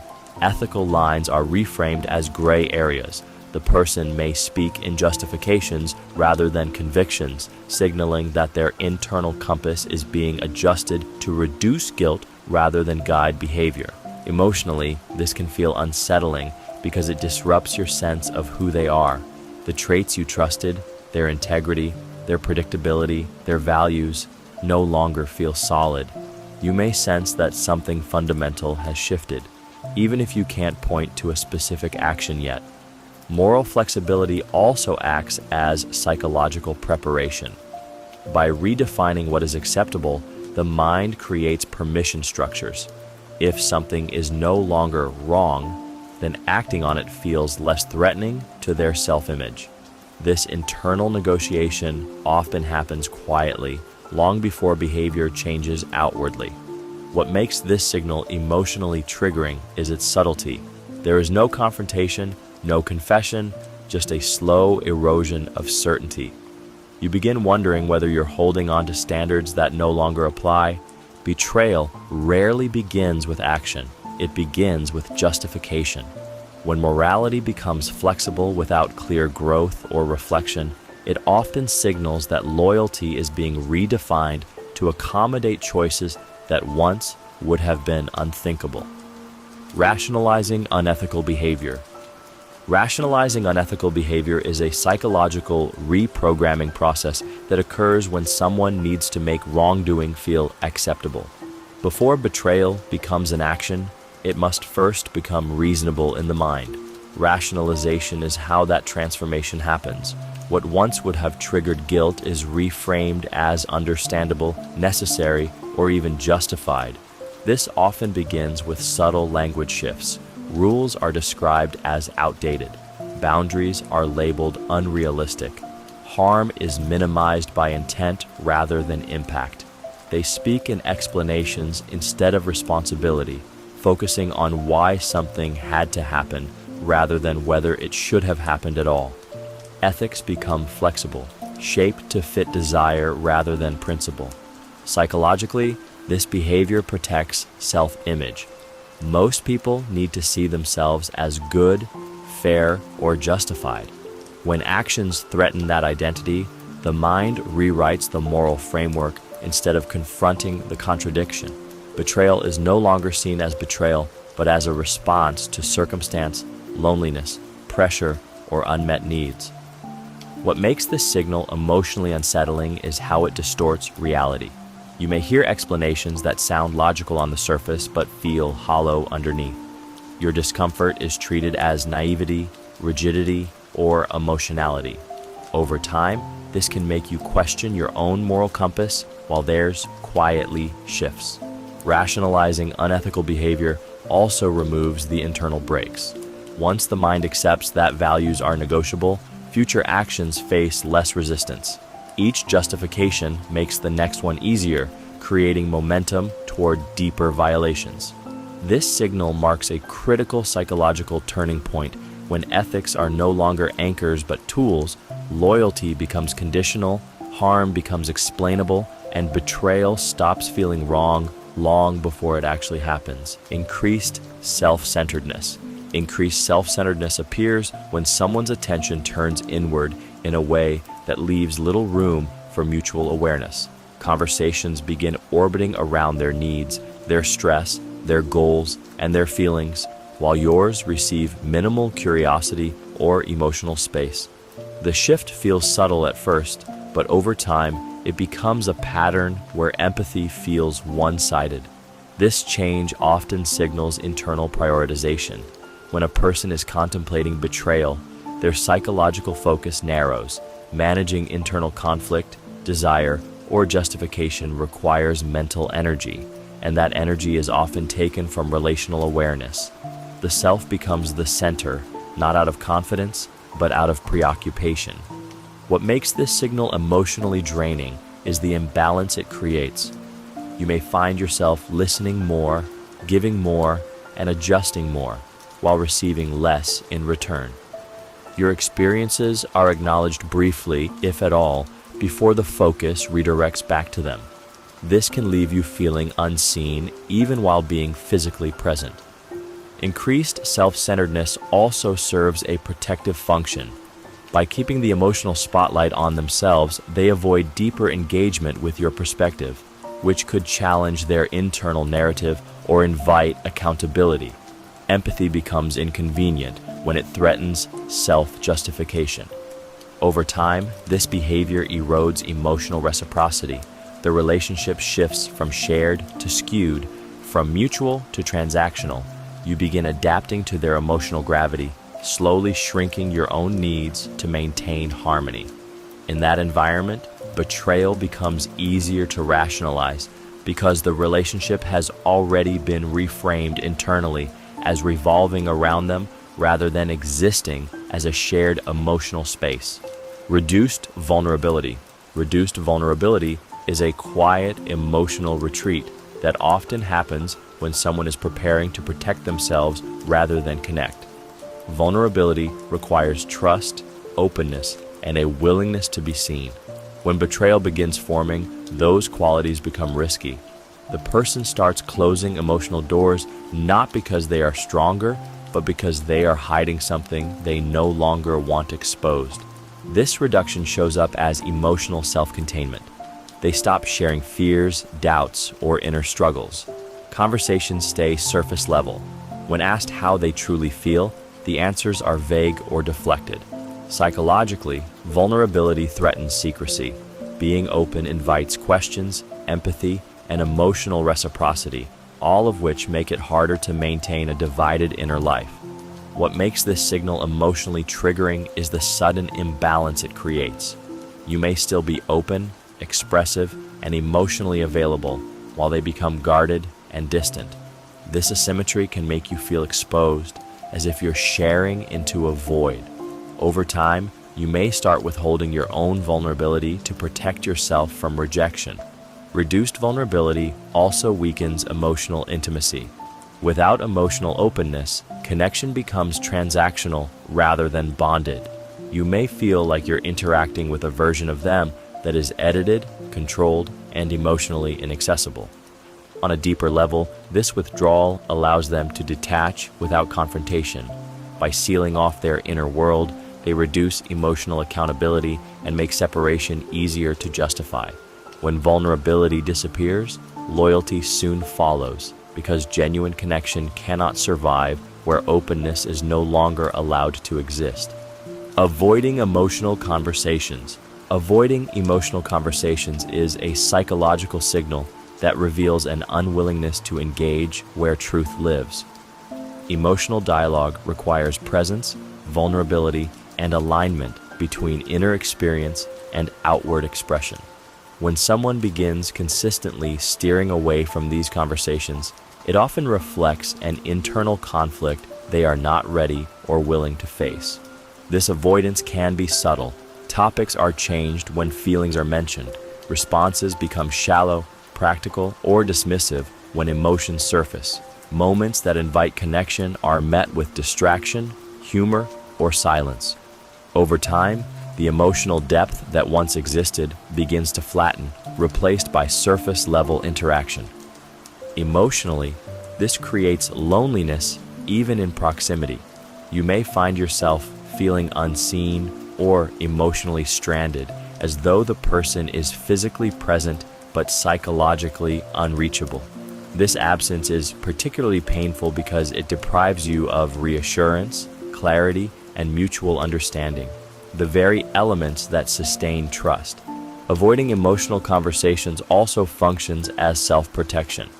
Emotional honesty increases the risk of exposure.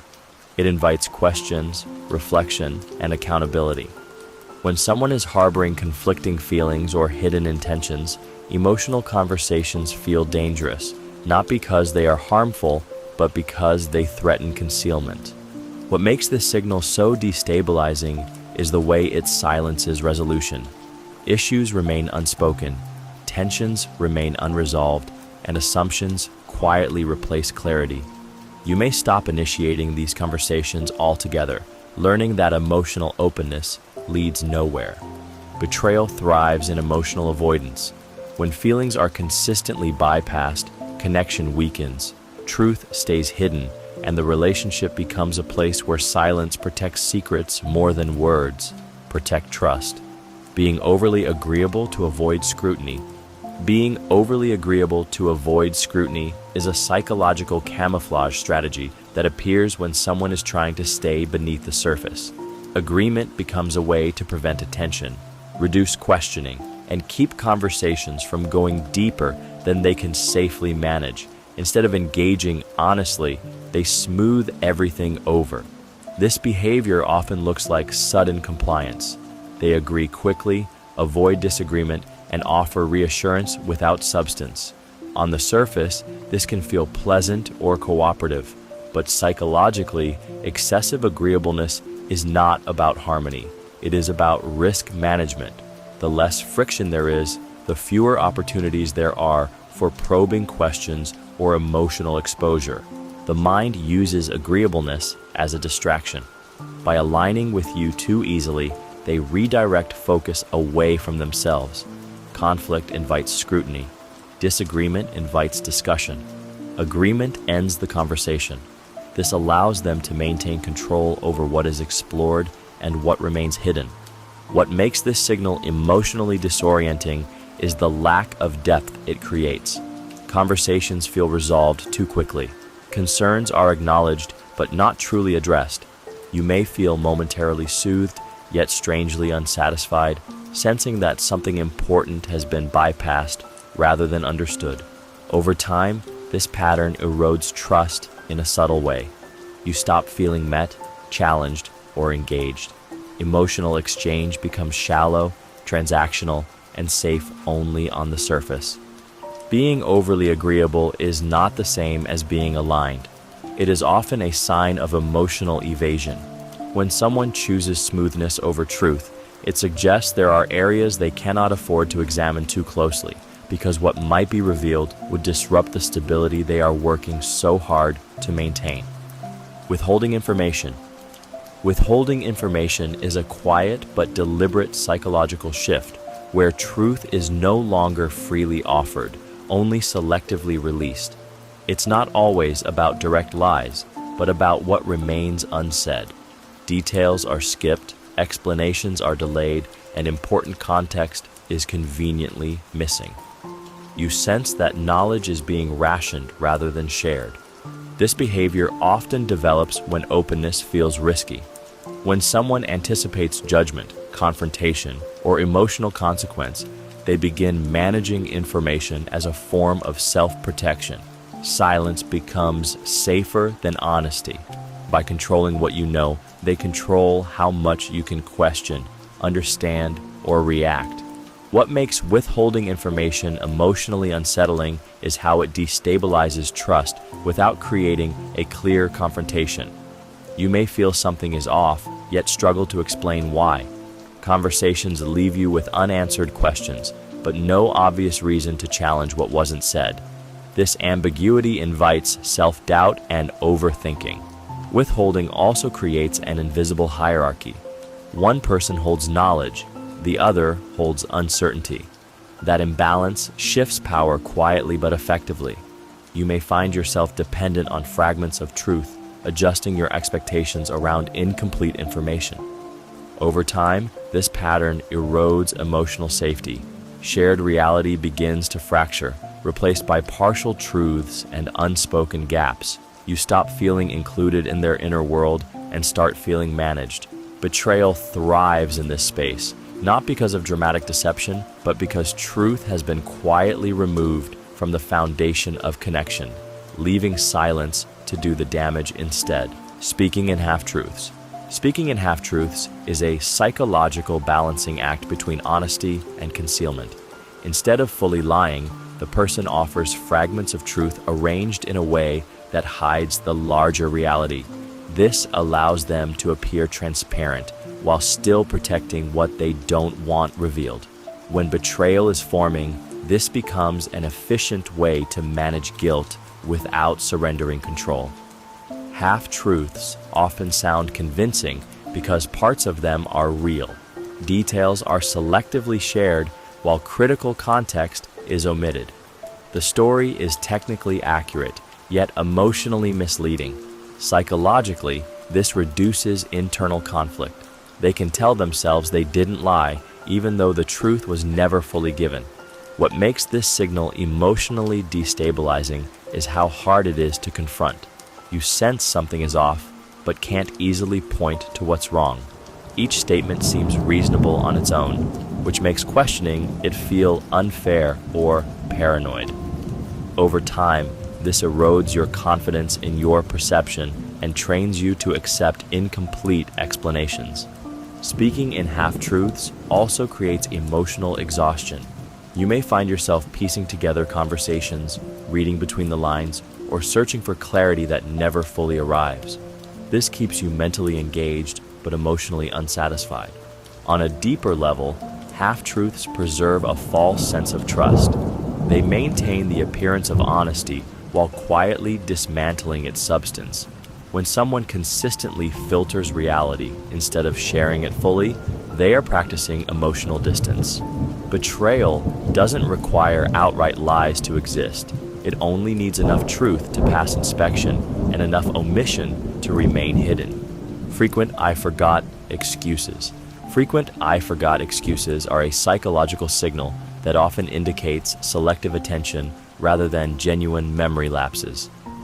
Forgetting happens to everyone, but when it becomes a repeated response, especially around commitments, conversations, or details that require accountability, It suggests that the mind is disengaging from responsibility in subtle ways.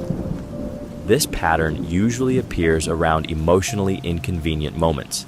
Important discussions are forgotten. Agreements are vaguely remembered or not at all. Promises seem to dissolve without emotional weight. The repetition is what gives this signal its meaning. Forgetting becomes a convenient shield that avoids confrontation without direct refusal. Emotionally, this is deeply frustrating. You may feel unimportant, dismissed, or taken for granted. Over time, repeated "I forgot" responses can erode your sense of worth, making you question whether your needs or words truly matter. The emotional message received is not just forgetfulness, but lack of prioritization. Psychologically, frequent forgetting can also reflect internal conflict. When someone is balancing multiple narratives or obligations, the mind unconsciously filters out information that threatens comfort or exposes inconsistency. Forgetting becomes a way to maintain internal equilibrium without addressing the underlying issue. What makes this signal emotionally triggering is its plausible deniability. There is no clear wrongdoing to confront, only a pattern that leaves you feeling unheard and unconsidered. You may hesitate to express frustration, unsure whether it's fair to hold someone accountable for what they claim not to remember. Betrayal does not always announce itself with lies. Sometimes it hides behind indifference. When "I forgot" becomes a habit, it often signals that emotional investment has shifted elsewhere, leaving shared commitments quietly fading into the background. Testing boundaries subtly. Testing boundaries subtly is a psychological probing behavior that often appears before overt betrayal. Rather than crossing lines abruptly, the mind prefers to inch toward them, observing reactions and adjusting accordingly.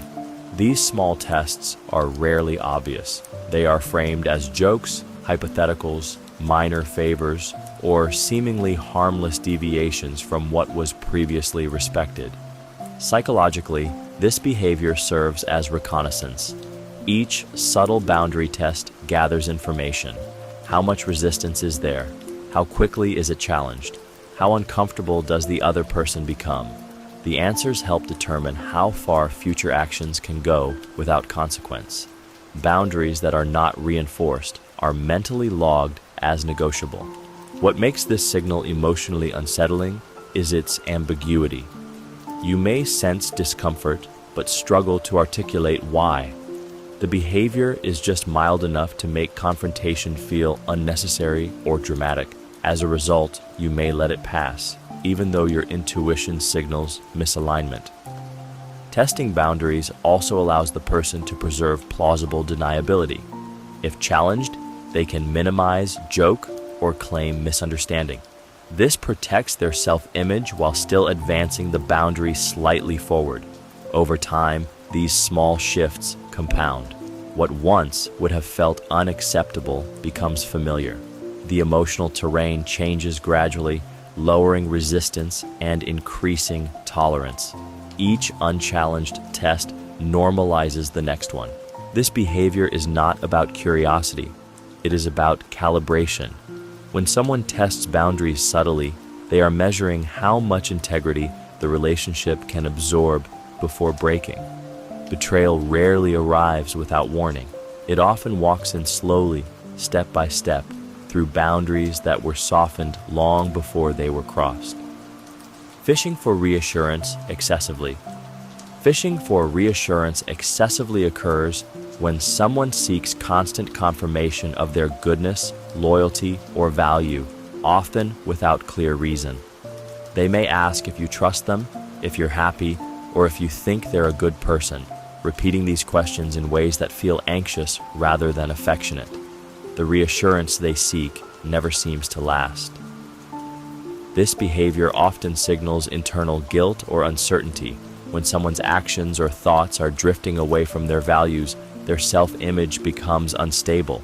Instead of confronting the source of that instability, they look outward for validation. Your reassurance becomes a temporary emotional anesthetic, soothing discomfort they aren't ready to face honestly. What makes this signal emotionally draining is the hidden burden it places on you. You may feel responsible for stabilizing their emotions, even though you don't understand why reassurance is suddenly needed so often. Over time, this can make you feel like you're managing their conscience rather than sharing a relationship. Excessive reassurance seeking also subtly reverses accountability. By positioning themselves as insecure or misunderstood, they shift attention away from their behavior and toward your role in making them feel safe. This discourages deeper questioning and keeps conversations centered on comfort rather than truth. As this pattern continues, reassurance loses its meaning. No amount of validation satisfies the underlying conflict. You may begin to feel emotionally used, offering thoughtfulness that never resolves anything. In that space, betrayal remains hidden behind vulnerability, protected by the very reassurance meant to strengthen trust, but instead quietly sustaining its erosion. Loss of shared humor. Loss of shared humor is a subtle emotional fracture that often goes unnoticed until the connection already feels thinner. Shared humor is not just about laughter, it is a private language built from mutual understanding, timing, and emotional safety. When that humor fades, it signals that the emotional rhythm between you has fallen out of sync. This change often appears gradually. Jokes that once landed now fall flat. Playful teasing is met with blank expressions or mild irritation. Moments that once invited laughter are treated seriously or ignored altogether. Psychologically, humor requires presence and emotional attunement. When someone begins detaching, they lose the spontaneity needed to share that lightness. What makes this signal emotionally painful is what it removes. Humor is one of the fastest ways humans bond. It reassures us that we are seen, understood, and emotionally aligned. When it disappears, interactions begin to feel heavier, more formal, and emotionally distant. You may find yourself holding back, unsure of how they will respond. Loss of shared humor also reflects a shift in emotional investment. Laughter requires effort without obligation. When someone is emotionally withdrawing, they often stop investing in moments that don't serve a purpose beyond connection itself. Over time, the absence of humor creates a quieter kind of loneliness. Conversations feel functional rather than joyful. The relationship becomes about logistics instead of shared experience. When laughter fades, it signals that the emotional bond is loosening, making room for distance and secrecy. Betrayal doesn't always arrive through conflict. Sometimes it enters through the slow disappearance of joy. Decreased emotional responsiveness. Decreased emotional responsiveness is a psychological signal that reveals emotional withdrawal in its earliest, quietest form. It is not about what is said, but about what no longer comes back to you. Reactions that once felt warm, immediate, and engaged become delayed, muted, or absent altogether. Your emotions land, but they no longer echo. This shift often begins subtly. Excitement is met with neutral acknowledgement. Distress receives minimal comfort. Moments that once sparked connection now feel like they disappear into a void.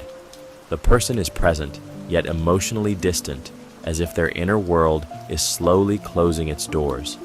Emotionally, this creates a profound sense of isolation. Humans rely on emotional feedback to feel seen and safe. When responsiveness fades, you may start amplifying your feelings just to be noticed or suppressing them to avoid disappointment. Either response pulls you away from your authentic emotional state. Decreased responsiveness often reflects divided emotional attention. When someone's emotional energy is invested elsewhere, internally or externally, the capacity to respond meaningfully diminishes. They are not necessarily cold, they are preoccupied, detached, or emotionally redirected. What makes this signal particularly painful is its ambiguity. There is no argument, no rejection, only absence. You may struggle to articulate what feels wrong because nothing overt has happened, yet the connection feels thinner. less alive. Betrayal often begins with emotional departure. When emotional responsiveness declines, it signals that the bond is no longer being actively maintained. The body remains, the words remain, but the emotional presence, the glue of trust and intimacy, has already started to dissolve. Becoming hard to reach. Becoming hard to reach is a psychological distancing behavior that often accessibility is one of the clearest indicators of priority.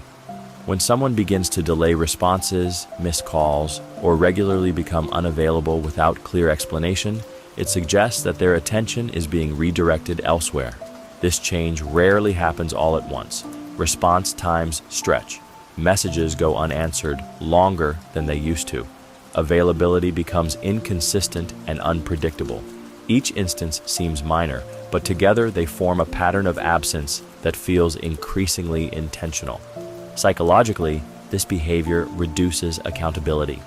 Being unreachable creates space where questions cannot be asked and explanations cannot be demanded. It allows the person to operate without immediate emotional consequences. Distance becomes a buffer that protects them from confrontation, guilt, or the need to clarify their actions. What makes this signal emotionally triggering is the uncertainty it creates. You may find yourself checking your phone more often, rereading messages, or wondering if you said something wrong. The lack of response invites self-doubt and anxiety, even when the change did not originate with you. Becoming hard to reach also shifts the emotional balance. You wait while they decide when to reappear. Control over connection moves away from mutuality and toward convenience. This imbalance can make you feel less valued and more disposable. Over time, unavailability becomes a form of emotional withdrawal. Presence is no longer consistent, and reassurance is delayed or absent. This pattern quietly prepares emotional separation by normalizing absence, making the eventual distance feel less abrupt because it has already been practiced in silence. Ignoring messages selectively. Ignoring messages selectively is a modern form of emotional control that creates distance without open confrontation. Messages go unanswered not because they're unseen, but because responding feels inconvenient or risky. You may notice patterns. Some messages receive quick replies, others are delayed or ignored entirely, often the ones that require emotional presence, explanation, or accountability. This behavior often signals internal avoidance. When someone is managing conflicting priorities or hidden thoughts, certain interactions trigger discomfort. Rather than engage, they choose silence. Selective ignoring allows them to maintain connection on their terms while avoiding conversations that could expose emotional shifts or inconsistencies. What makes this signal emotionally unsettling is the unpredictability. You're left wondering why one message mattered and another didn't. This uncertainty pulls you into overanalysis, replaying your words, questioning your tone, and adjusting future messages to avoid being ignored again. Emotional energy shifts from connection to self-monitoring. Selective ignoring also establishes an imbalance of power. The person who decides when communication happens controls the emotional tempo of the relationship. You wait, they decide. Over time, this conditions you to lower expectations and suppress needs to preserve responsiveness. As this pattern continues, silence becomes a language of avoidance. Important topics fade away not because they were resolved, but because they were never answered. The relationship begins to operate around gaps rather than dialogue, making emotional distance feel normalized and betrayal easier to conceal behind the excuse of being busy or distracted, while intention quietly replaces coincidence. Being present physically but absent mentally. Being present physically but absent mentally is one of the most disorienting signals because it creates the illusion of connection without its substance. They are there, sitting beside you, responding when spoken to, participating just enough to appear engaged. Yet something essential is missing. Their attention feels elsewhere, fragmented, unreachable. Psychologically, this state reflects divided emotional investment. The The body remains out of habit, obligation, or convenience, while the mind has begun relocating to another emotional focus. This could be another person, an internal narrative, or a future they are quietly rehearsing. Presence requires alignment. When alignment breaks, attention drifts. What makes this signal emotionally triggering is how invalidating it feels. You may sense that you're talking to someone who isn't fully listening, sharing moments that don't fully register. This can make you feel invisible, as though your words are landing in empty space. Over time, you may start repeating yourself, exaggerating emotions, or withdrawing just to protect your sense of dignity. Mental absence also reduces accountability. When someone isn't fully mentally present, emotional responsibility becomes diluted. They miss cues, forget important details, and respond superficially. This creates emotional loneliness even in shared space. On a deeper level, this detachment allows emotional separation without confrontation. They can slowly disengage while maintaining appearances. The relationship looks intact from the outside, but inside, connection is thinning. When someone is only present in body, it often means their loyalty has already started migrating somewhere. Their mind feels more alive. Sudden privacy demands are a psychological signal that reveal a shift from shared openness to guarded separation. Privacy in healthy relationships exists alongside transparency. When someone abruptly insists on new boundaries without context, explanation, or gradual adjustment, it often signals that something now needs protection. This change frequently appears around areas that were once neutral. Devices become off-limits. Questions are framed as invasions. Ordinary curiosity is recast as control. The demand itself is not the issue. It is the timing and intensity that reveal an internal change. What was once shared now feels defended. Emotionally, this creates insecurity. You may feel shut out, mistrusted, or accused simply for noticing the shift.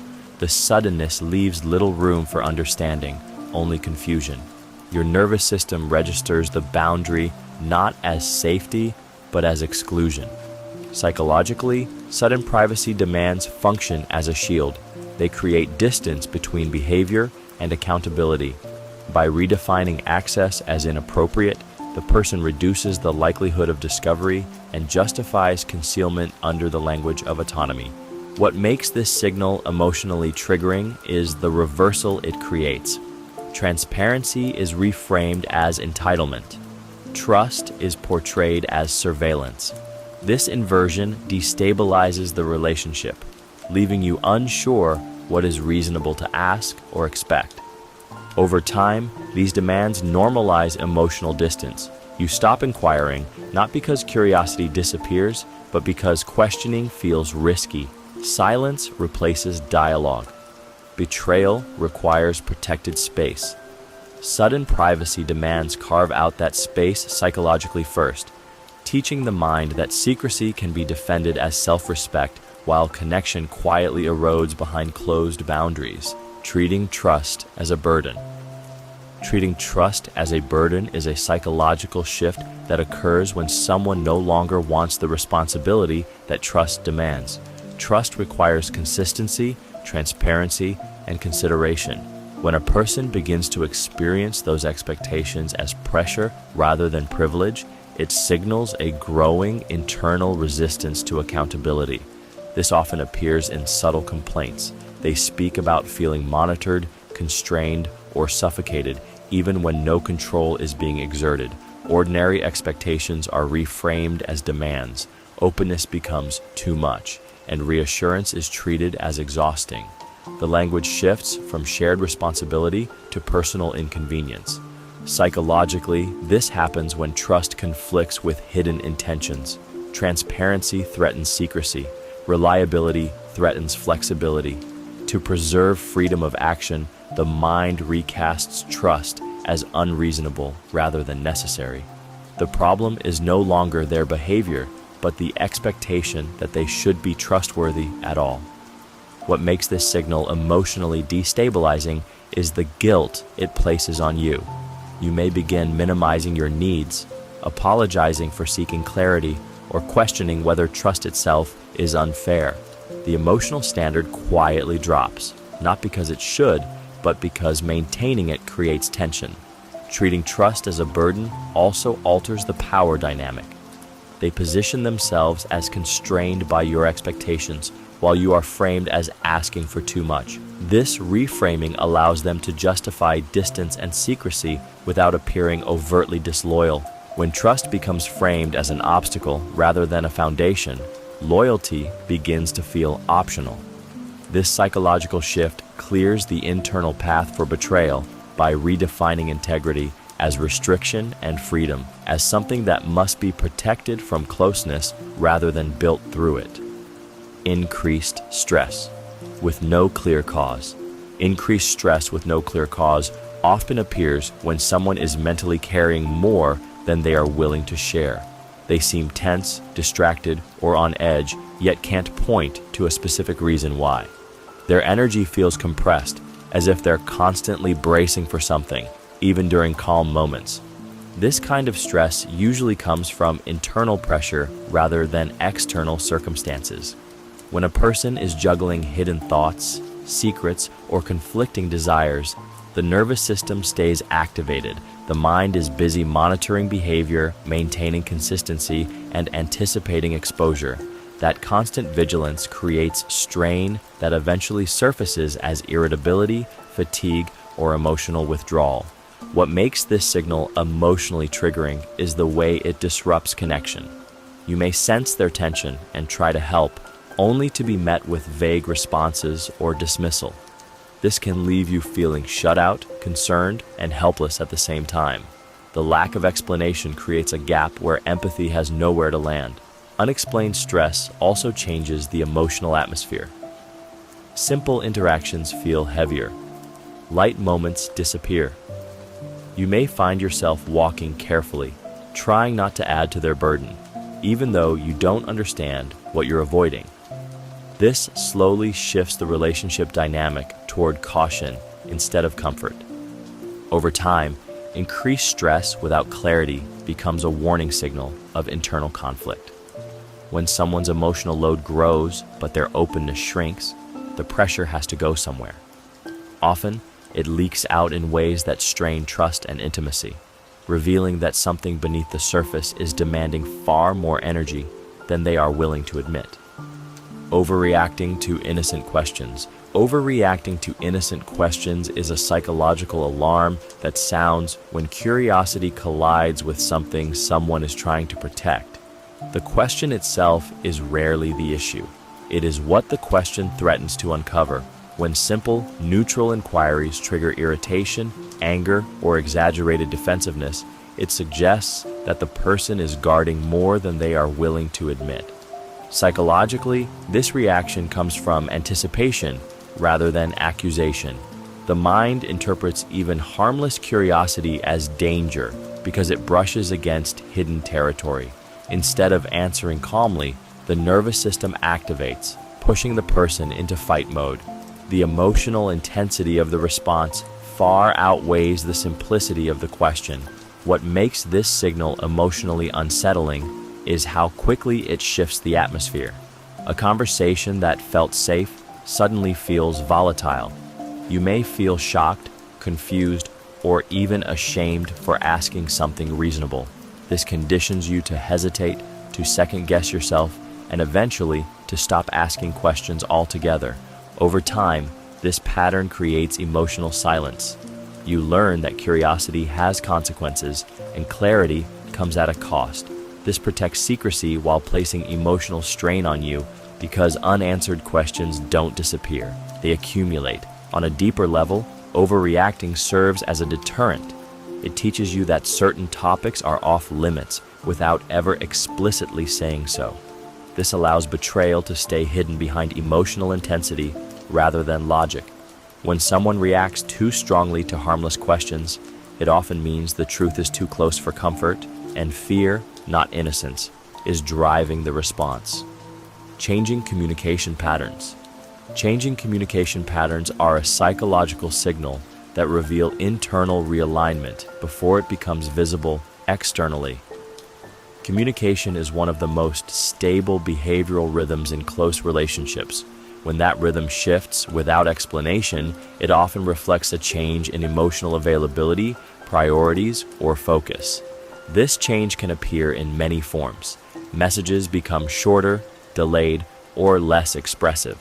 The tone shifts from warm to neutral, from curious to functional. Calls that once felt engaging now feel rushed or infrequent.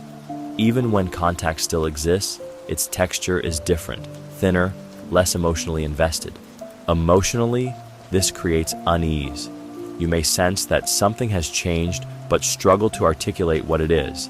The connection feels less alive, yet nothing concrete has happened to point to. This ambiguity keeps you alert, scanning for meaning in small shifts, which can be mentally exhausting. Changing communication patterns often signal divided attention. When emotional energy is redirected elsewhere, the effort once invested in communication diminishes. The person may not consciously withdraw, but their responsiveness reflects what currently holds their focus. What makes this signal emotionally destabilizing is the quiet recalibration it forces on you. You may begin adjusting your own communication, waiting longer to respond, sharing less, or pulling back emotionally to protect yourself. This mutual retreat accelerates distance without either person explicitly choosing it. Betrayal rarely arrives suddenly. It unfolds through small behavioral shifts that rewire connection over time. Changing communication patterns are the early footprints of that shift, signaling that the emotional channel between you is being slowly, silently reconfigured. Using humor to deflect seriousness. Using humor to deflect seriousness is a psychological avoidance strategy that allows someone to sidestep emotional exposure without appearing resistant. Humor lightens the atmosphere, but when used repeatedly at moments that require honesty, it becomes a tool for evasion rather than connection. This behavior often appears when conversations approach vulnerable or uncomfortable territory. Instead of engaging, they joke, tease, exaggerate, or make light of the concern. Laughter replaces reflection. Wit replaces accountability. The moment passes, unresolved but emotionally disarmed. Psychologically, humor acts as a pressure release valve. Serious discussions demand presence, self-awareness, and emotional risk.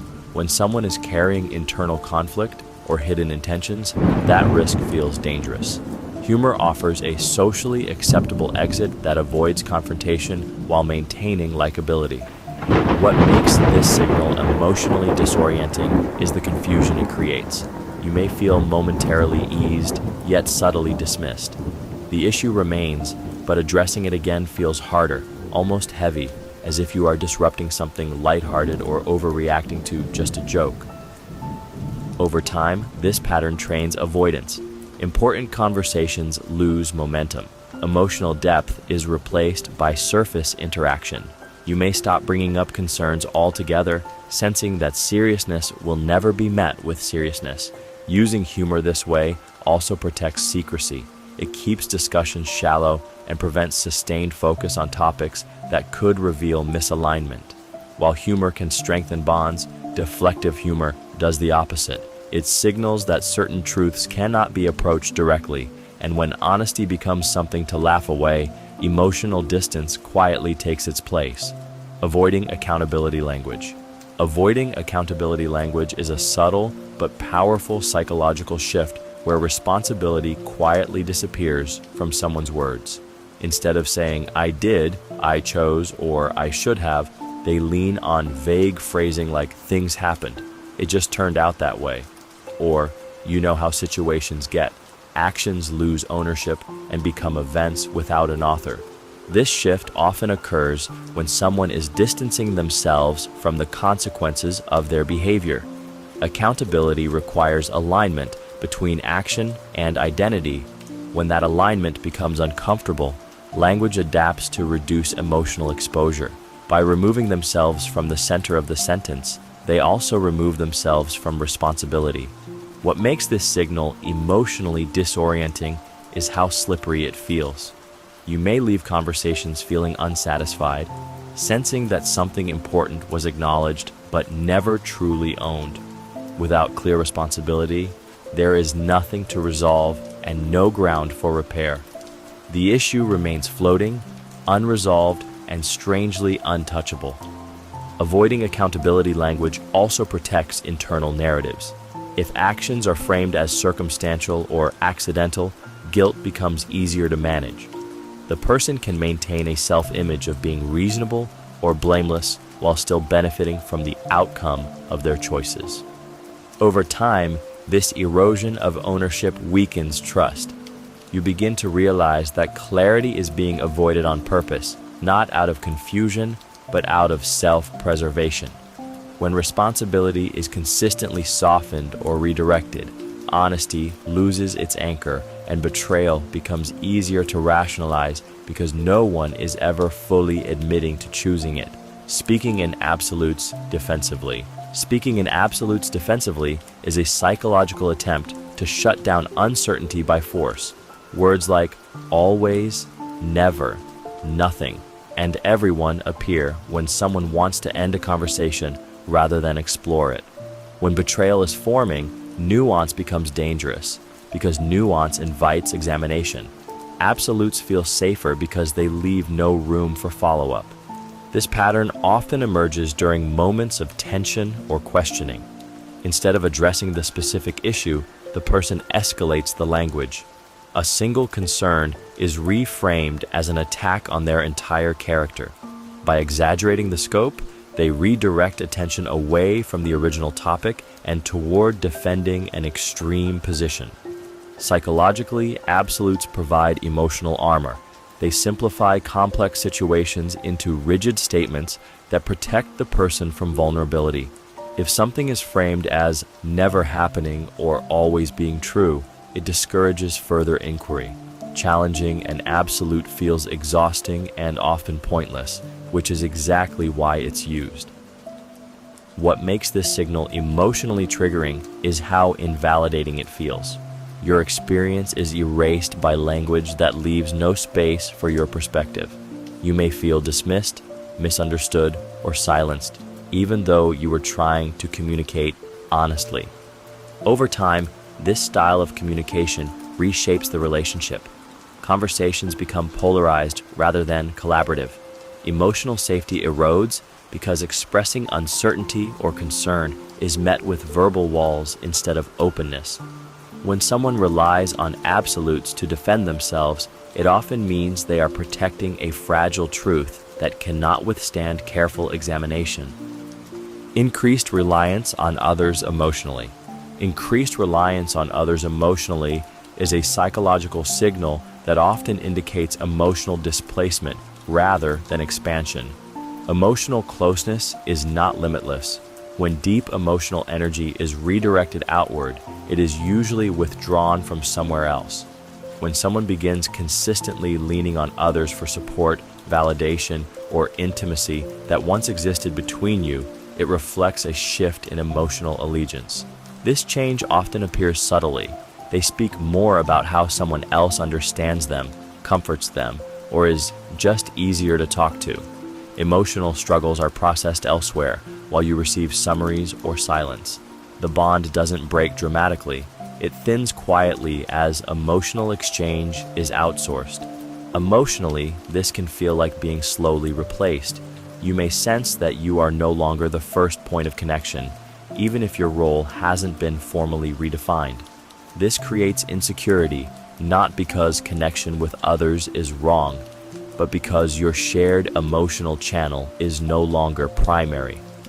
Psychologically, increased reliance on others reduces emotional accountability within the relationship. Difficult feelings are resolved externally, removing the need for vulnerability or repair with you. This makes emotional distance easier to maintain and harder to address. What makes this signal particularly painful is its invisibility. There may be no conflict, no overt rejection, just a quiet redistribution of intimacy. You are still present, but no longer central.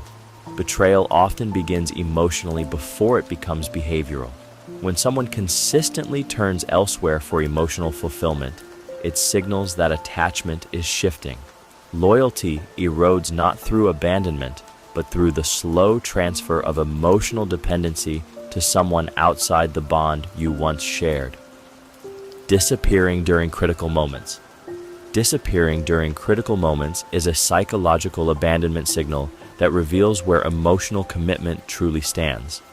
Critical moments require presence, prioritization, and emotional investment. When someone repeatedly becomes unavailable during times of stress, conflict, or need, it suggests that showing up has become optional rather than essential. This behavior often carries plausible explanations. They are busy, overwhelmed, or unable to engage right now. Yet the timing is what matters. Their absence aligns not with inconvenience, but with moments that demand accountability, support, or difficult conversation. When stakes rise, they vanish. Psychologically, this is an avoidance response. Critical moments force alignment between words and actions. They demand emotional labor and clarity. For someone internally conflicted or preparing to detach, these moments feel threatening. Disappearing provides escape without confrontation, allowing them to postpone responsibility indefinitely. What makes this signal deeply emotionally triggering is the sense of abandonment it creates. You are left managing stress, pain, or uncertainty alone, often questioning whether your needs are valid or excessive.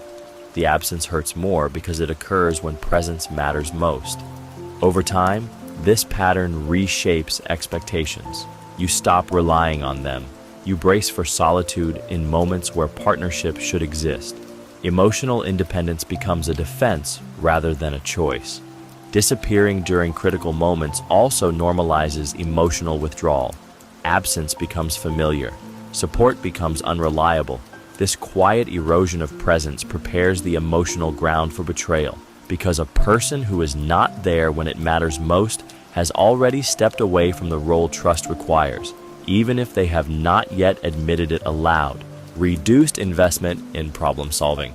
Reduced investment in problem solving appears when someone stops trying not because the issue is unsolvable, but because their emotional commitment has already shifted.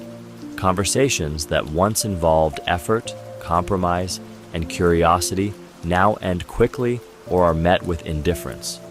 Problems are acknowledged briefly, then abandoned, as if resolution no longer matters. This shift often signals internal detachment. When a person is aligned with a relationship, they experience problems as shared challenges. When betrayal begins forming internally, problems become inconveniences rather than responsibilities. Investing energy into fixing things feels pointless if they've already emotionally stepped back. What makes this signal emotionally painful is the sense of abandonment it creates. You may still be trying to communicate, repair, or understand while they seem disengaged or resigned. The imbalance leaves you carrying the emotional labor alone, questioning whether the relationship is worth fighting for if only one person is fighting. Reduced problem solving also functions as avoidance. Engaging deeply could lead to clarity, confrontation, or decisions they aren't ready to face. By staying passive, they delay accountability and maintain emotional distance without openly ending anything. Over time, this lack of effort erodes trust more than conflict ever could. Disagreements aren't dangerous. Indifference is. When someone stops investing in solutions, they are often already invested elsewhere emotionally. The relationship shifts from something being built together into something slowly neglected, where unresolved issues pile up not because they couldn't be fixed, but because fixing them no longer aligns with their inner direction. Treating loyalty as conditional. Treating loyalty as conditional is a psychological shift where commitment is no longer grounded in connection, but in compliance. Loyalty stops being something freely given and becomes something you must continually earn. When betrayal is forming, this reframing allows the person to keep emotional power while slowly loosening their own obligations. This condition often appears through subtle statements or attitudes. Support is offered only when you behave a certain way. Understanding is withdrawn when you challenge them. Care feels transactional, tied to how convenient or agreeable you are in the moment. Psychologically, this allows them to justify emotional withdrawal without seeing themselves as disloyal. If loyalty is conditional, then withholding it feels reasonable. What makes this signal emotionally destabilizing is the insecurity it creates. You may find yourself monitoring your words, emotions, or boundaries to avoid triggering distance. Love and trust no longer feel stable, they feel negotiable. This keeps you focused on maintaining approval rather than recognizing the imbalance. Conditional loyalty also erodes mutual respect. Instead of standing with you through discomfort, they position themselves above you, deciding when you deserve commitment. This dynamic reduces empathy and increases entitlement. On a deeper level, this behavior prepares the reminder for betrayal. If loyalty depends on conditions, then breaking it can always be justified. There will always be a reason, a failure, or a flaw to point to. By redefining loyalty as something you must earn, they free themselves to step away while convincing themselves they had no other choice. Growing resentment. Growing resentment is a psychological signal that reveals unresolved conflict fermenting beneath the surface. Resentment does not appear suddenly, it accumulates quietly through unmet needs, unspoken grievances, and suppressed emotions. When it begins to surface, it often does so indirectly, disguised as irritation, withdrawal, or subtle hostility. This resentment may show up in tone before words. Small issues trigger disproportionate reactions. Neutral comments are met with defensiveness or sarcasm. There is an undercurrent of tension that makes interactions feel heavier, as if something is always on the verge of spilling out, but never quite does. Emotionally, growing resentment is destabilizing because it feels personal yet undefined. You may sense disapproval without knowing its source. This ambiguity can lead you to overanalyze your behavior, trying to prevent conflict that hasn't been clearly expressed. The emotional burden shifts onto you to maintain balance without clarity. Psychologically, resentment functions as justification. When someone harbors unresolved bitterness, it becomes easier to rationalize emotional withdrawal or harmful behavior. The mind reframes actions as deserved rather than destructive. Resentment turns disconnection into a narrative of self-protection. What makes this signal particularly damaging is its corrosive nature. Unlike anger, which seeks release, resentment lingers. It slowly erodes empathy, patience, and goodwill. The relationship continues, but warmth is replaced by obligation or tolerance. Betrayal often grows in resentful soil. When grievances are left unspoken and unresolved, emotional bonds weaken. Resentment creates emotional distance while preserving surface normalcy, allowing disloyal thoughts and justifications to take root without immediate resistance. Contemptuous microexpressions. Contemptuous microexpressions are fleeting emotional leaks that reveal what words are trying to hide. They appear for a fraction of a second. A subtle eye roll, a tightened lip, a smirk of superiority, a flash of disgust, often gone before you can consciously register them. Yet, emotionally, they land with force. You feel them before you understand them. Contempt is not frustration or anger. It is moral positioning. It signals that one person has begun to see themselves as above the other. Psychologically, contempt emerges when respect erodes and empathy collapses. When betrayal is forming internally, contempt helps the mind justify it. It reframes the other person as lesser, flawed, or undeserving, making disloyal thoughts feel earned rather than shameful. Microexpressions are especially revealing because they bypass conscious control. A person can choose their words, but their nervous system reacts faster than intention. In moments of irritation, disagreement, or vulnerability, contempt can flash across the face before it is masked by neutrality or forced calm. What makes this signal emotionally devastating is its invisibility. You may sense something sharp, dismissive, or cold, but struggle to point to anything concrete. This ambiguity often leads you to doubt yourself rather than trust what you felt. Over time, repeated exposure to contempt, even briefly, can corrode self-worth and emotional safety. Contempt also poisons communication. Once it enters a relationship, curiosity is replaced by judgment, and understanding is replaced by evaluation. Repair becomes unlikely because contempt does not seek resolution, it seeks distance. When contempt appears, even subtly, it marks a dangerous psychological shift. It signals that emotional separation has already begun internally, and betrayal no longer feels like a violation of connection, but a release from it. Subtle contempt in tone.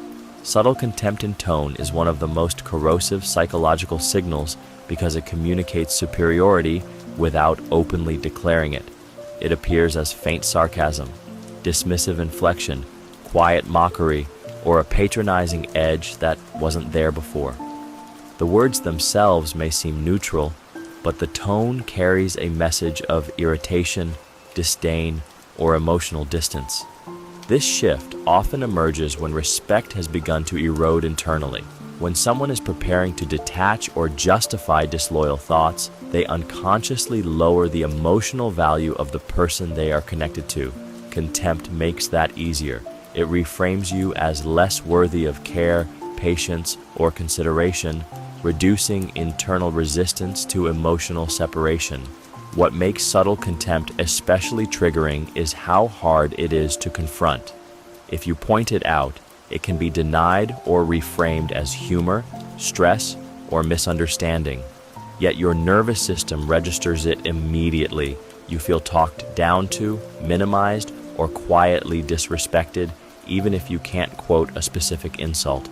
Over time, this tone reshapes the emotional climate. Conversations feel tense. You may begin second-guessing yourself, feeling embarrassed for expressing needs, or shrinking to avoid being met with that edge again. The relationship stops feeling safe and starts feeling evaluative. Subtle contempt signals that empathy is being replaced by judgment. Once contempt enters, repair becomes difficult, because connection requires equality and care. When tone carries quiet disdain, betrayal no longer feels like a rupture to the person feeling it. It feels like a justified step away from someone they've already emotionally diminished. Indifference to your feelings. Indifference to your feelings is one of the clearest emotional signals that attachment is eroding. Indifference is not anger, and it is not conflict. It is the absence of emotional response where care should exist. When someone stops reacting to your joy, pain, or distress, it reveals that your emotional world no longer holds weight in theirs. This indifference often appears quietly. Your concerns are met with silence, shrugs, or short acknowledgments. Emotional moments that once prompted comfort now receive minimal engagement. Psychologically, this happens when emotional investment has been withdrawn. Feeling with you requires energy, empathy, and presence. When someone is preparing to detach or betray, they often conserve that energy for elsewhere. What makes this signal deeply triggering is how invisible it makes you feel. You may begin questioning whether your emotions are valid or excessive. The lack of response can hurt more than criticism because it suggests you no longer matter enough to provoke any reaction at all. Indifference also weakens emotional safety. Without emotional responsiveness, vulnerability feels risky. You may stop sharing your inner experiences, not because you want to, but because there is no emotional return. On a deeper level, indifference functions as emotional insulation. By not feeling your emotions, they protect themselves from guilt and responsibility. It becomes easier to act in ways that hurt you when your feelings are no longer registered internally. When indifference replaces care, Betrayal doesn't feel cruel to them. It feels distant, abstract, and emotionally justified. Inconsistent emotional reactions. Inconsistent emotional reactions are a psychological signal that reveal internal instability and divided emotional investment.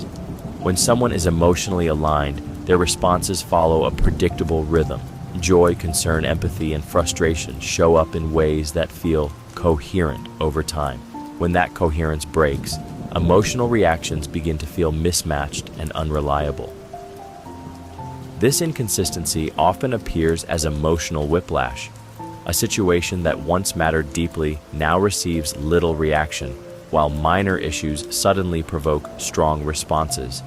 Warmth and detachment alternate without clear cause. You may feel as though you never know which version of them you'll encounter in a given moment.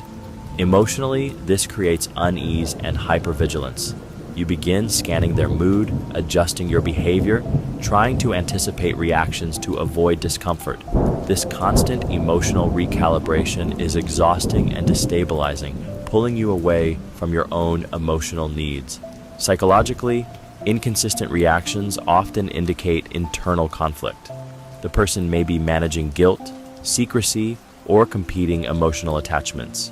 Their emotional system is no longer unified, and that fragmentation leaks out through unpredictable responses. What makes this signal particularly painful is its erosion of emotional safety. Consistency builds trust. When reactions become unreliable, trust weakens, not because of overt harm, but because emotional ground no longer feels solid. Betrayal often manifests emotionally before it becomes visible in action. Inconsistent emotional reactions are the emotional static of a divided mind, revealing that attention, loyalty, or emotional presence is no longer anchored in one place, leaving you navigating a relationship that feels increasingly unstable and uncertain. Sudden philosophical detachment. Sudden philosophical detachment is a psychological distancing maneuver where someone retreats into abstract ideas to avoid emotional accountability. Instead of engaging with lived experience, they begin speaking in concepts, theories, or generalized beliefs.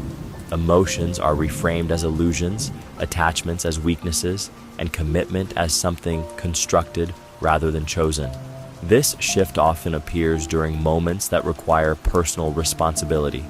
Rather than addressing specific actions or feelings, they zoom out.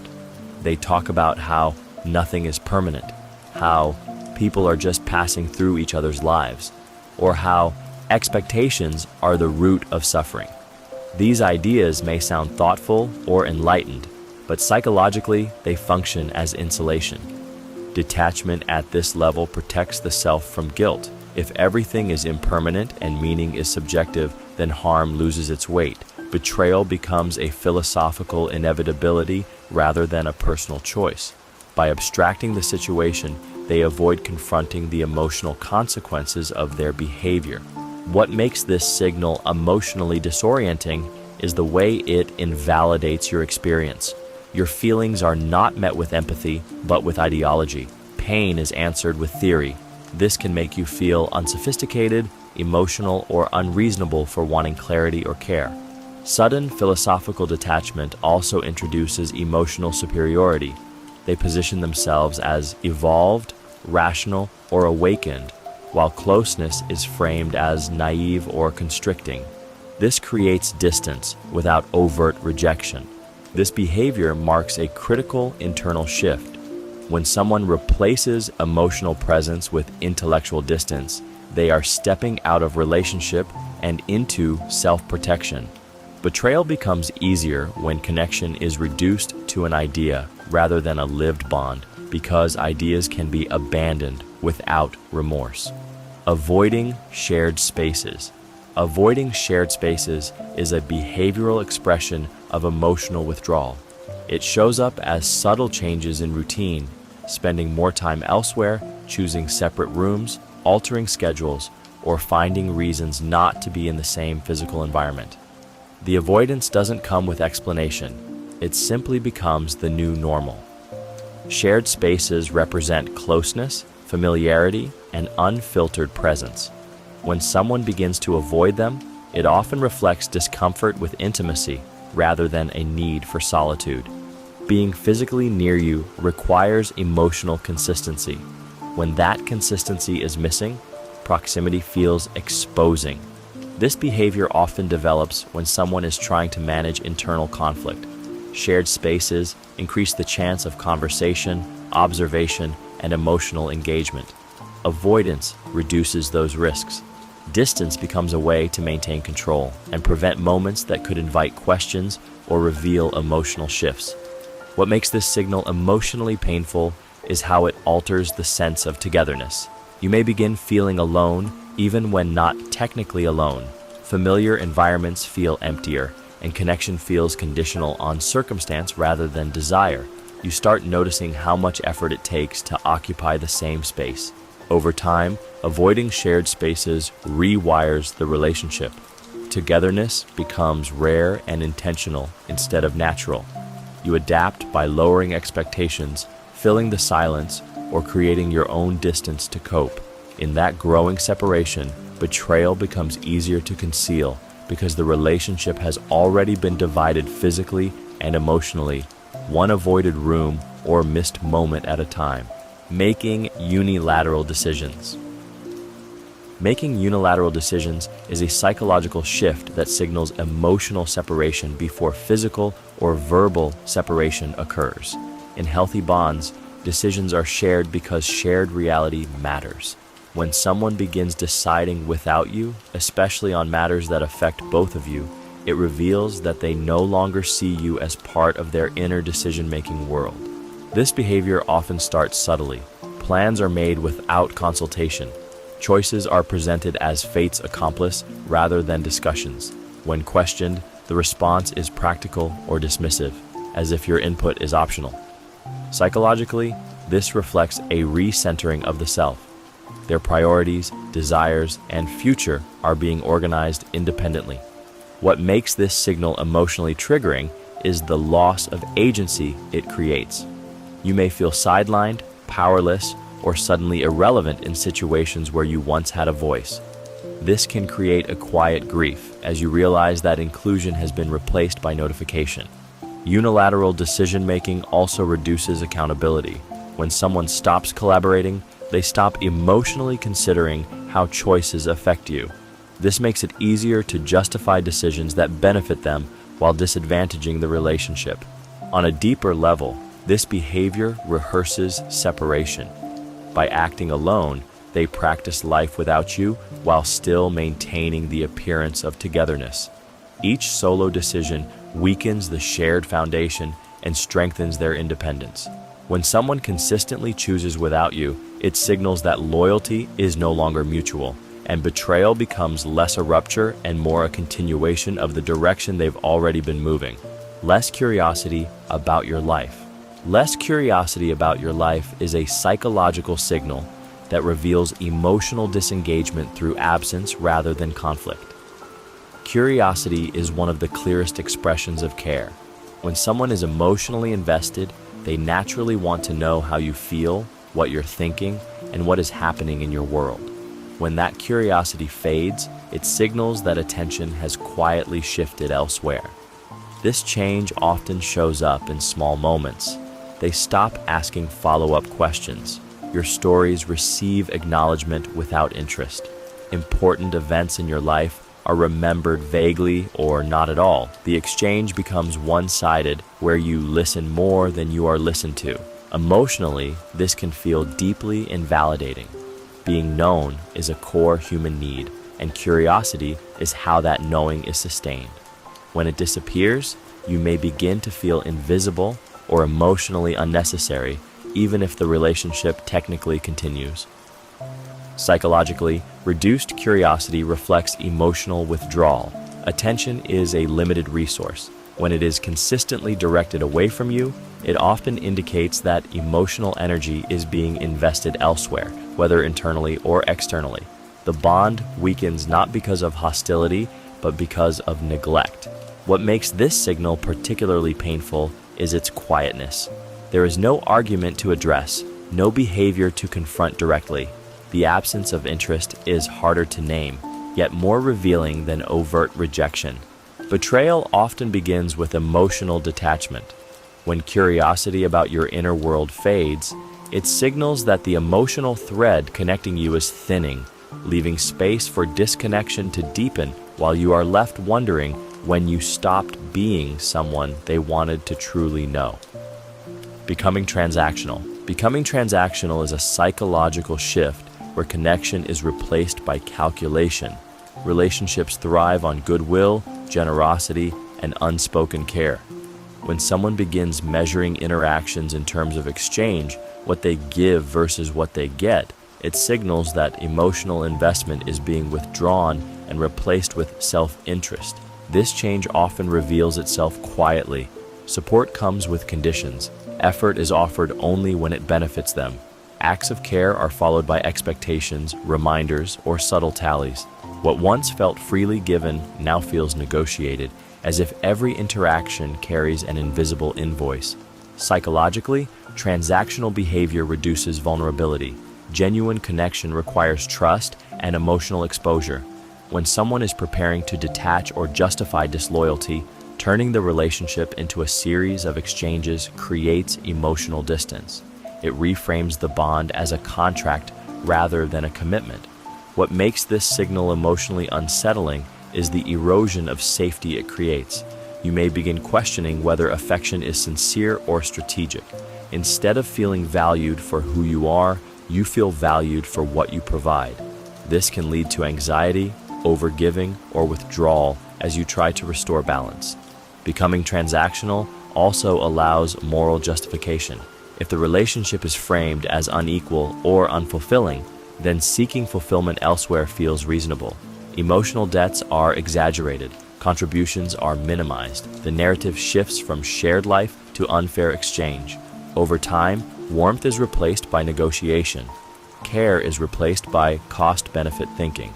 This psychological shift makes betrayal easier because loyalty no longer feels like devotion, but like a transaction that can be canceled once it stops paying the desired return. Emotionally checking out. Emotionally checking out is the moment presence becomes hollow. The person is there in body, in routine, in obligation, but not in feeling. Their responses are minimal, their reactions muted, and their engagement feels delayed or absent.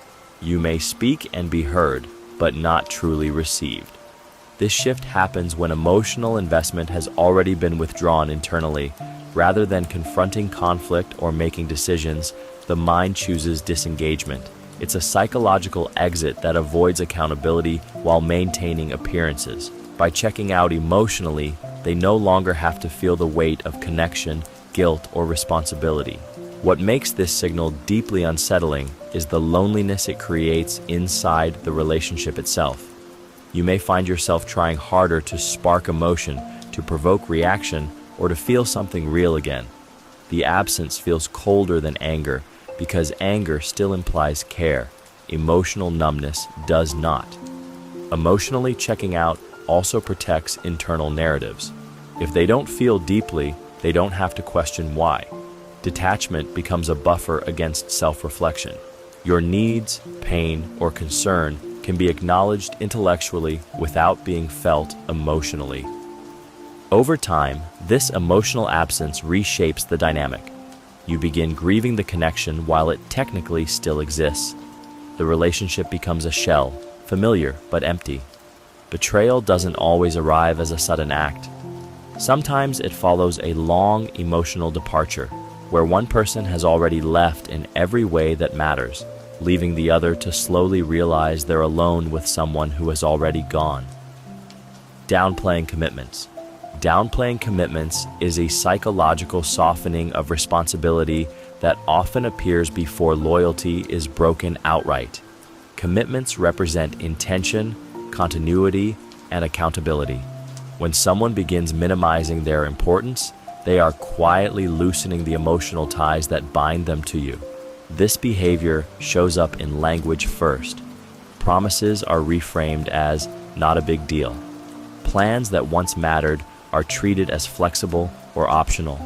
Shared goals are spoken about with detachment or uncertainty. Psychologically, this allows the person to reduce internal pressure. If commitments are insignificant, then breaking them doesn't feel like a violation. What makes this signal emotionally destabilizing is how it erodes trust without confrontation. You may feel foolish for caring, overly sensitive for remembering, or demanding for expecting follow-through. This subtly shifts responsibility onto you for valuing what was once mutual. Downplaying commitments also creates emotional ambiguity. When nothing feels solid, you stop relying on the relationship for stability. You begin bracing for disappointment rather than expecting consistency. This keeps you emotionally guarded while they move with increasing freedom. On a deeper level, minimizing commitments serves as psychological rehearsal. It prepares both of you for the idea that bonds are temporary and obligations are negotiable.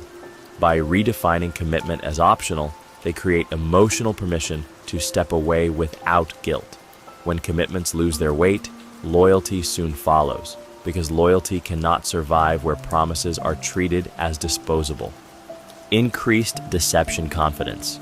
Increased deception confidence is a psychological signal that appears when dishonesty no longer feels risky to the person engaging in it.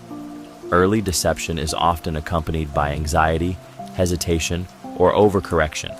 When deception becomes familiar, those signs fade, replaced by smoother delivery, steadier tone, and a noticeable lack of discomfort. This shift happens as the mind adapts. Repeated deception desensitizes guilt and fear, allowing lies, omissions, or half-truths to be delivered with calm certainty. Stories are told without hesitation. Explanations sound polished rather than thoughtful. The emotional friction that once existed between truth and falsehood begins to dissolve. Emotionally, this is unsettling because confidence is often associated with honesty. When someone lies convincingly, it creates a painful contradiction. You may feel that something is off, yet struggle to justify that feeling because their demeanor appears composed and assured. This disconnect can make you doubt your instincts. Psychologically, increased confidence in deception reflects internal justification. The person has reframed their behavior in a way that preserves their self-image. Once the mind believes the lie is necessary, harmless, or deserved, it no longer signals distress. What makes this signal particularly dangerous is its effectiveness. Confident deception reduces scrutiny. It discourages questions. It creates an illusion of transparency while concealing distortion underneath. Betrayal becomes easier when dishonesty feels safe. Increased deception confidence signals that the internal barrier against lying has weakened, allowing concealment to feel routine rather than morally disruptive, and leaving you navigating a reality shaped by conviction rather than truth. Lack of remorse for small harms. Lack of remorse for small harms is a psychological numbing process that often precedes larger violations. Small harms are moral checkpoints. They test whether empathy, accountability, and care are still active. When someone no longer reacts to these moments with concern or repair, it signals that emotional sensitivity is fading. This often shows up as indifference. Hurtful comments are brushed off. Broken promises are minimized. Minor betrayals of trust are treated as inconveniences rather than wounds. Instead of acknowledgement or apology, you receive justification, dismissal, or silence. Psychologically, remorse requires emotional presence. It demands that a person register the impact of their behavior and feel it. When internal conflict or self-interest begins to dominate, that emotional feedback loop weakens. The mind prioritizes self-protection over relational repair, and empathy becomes optional. What makes this signal emotionally distressing is its subtlety. Because the harms are small, you may question whether your reaction is valid. You may lower your expectations, accept less repair, or tell yourself it's not worth addressing. Over time, this trains you to tolerate disregard. Lack of remorse also rewires moral boundaries. If small harms do not matter, larger ones begin to feel less significant. Each unacknowledged injury becomes a rehearsal for deeper indifference. This pattern does not appear suddenly at the moment of betrayal. It develops gradually as emotional responsiveness dulls. When someone can cause minor pain without pause or regret, it signals that the internal brakes of care are wearing down, making more serious harm psychologically easier to commit without feeling its weight. Emotional numbness toward you.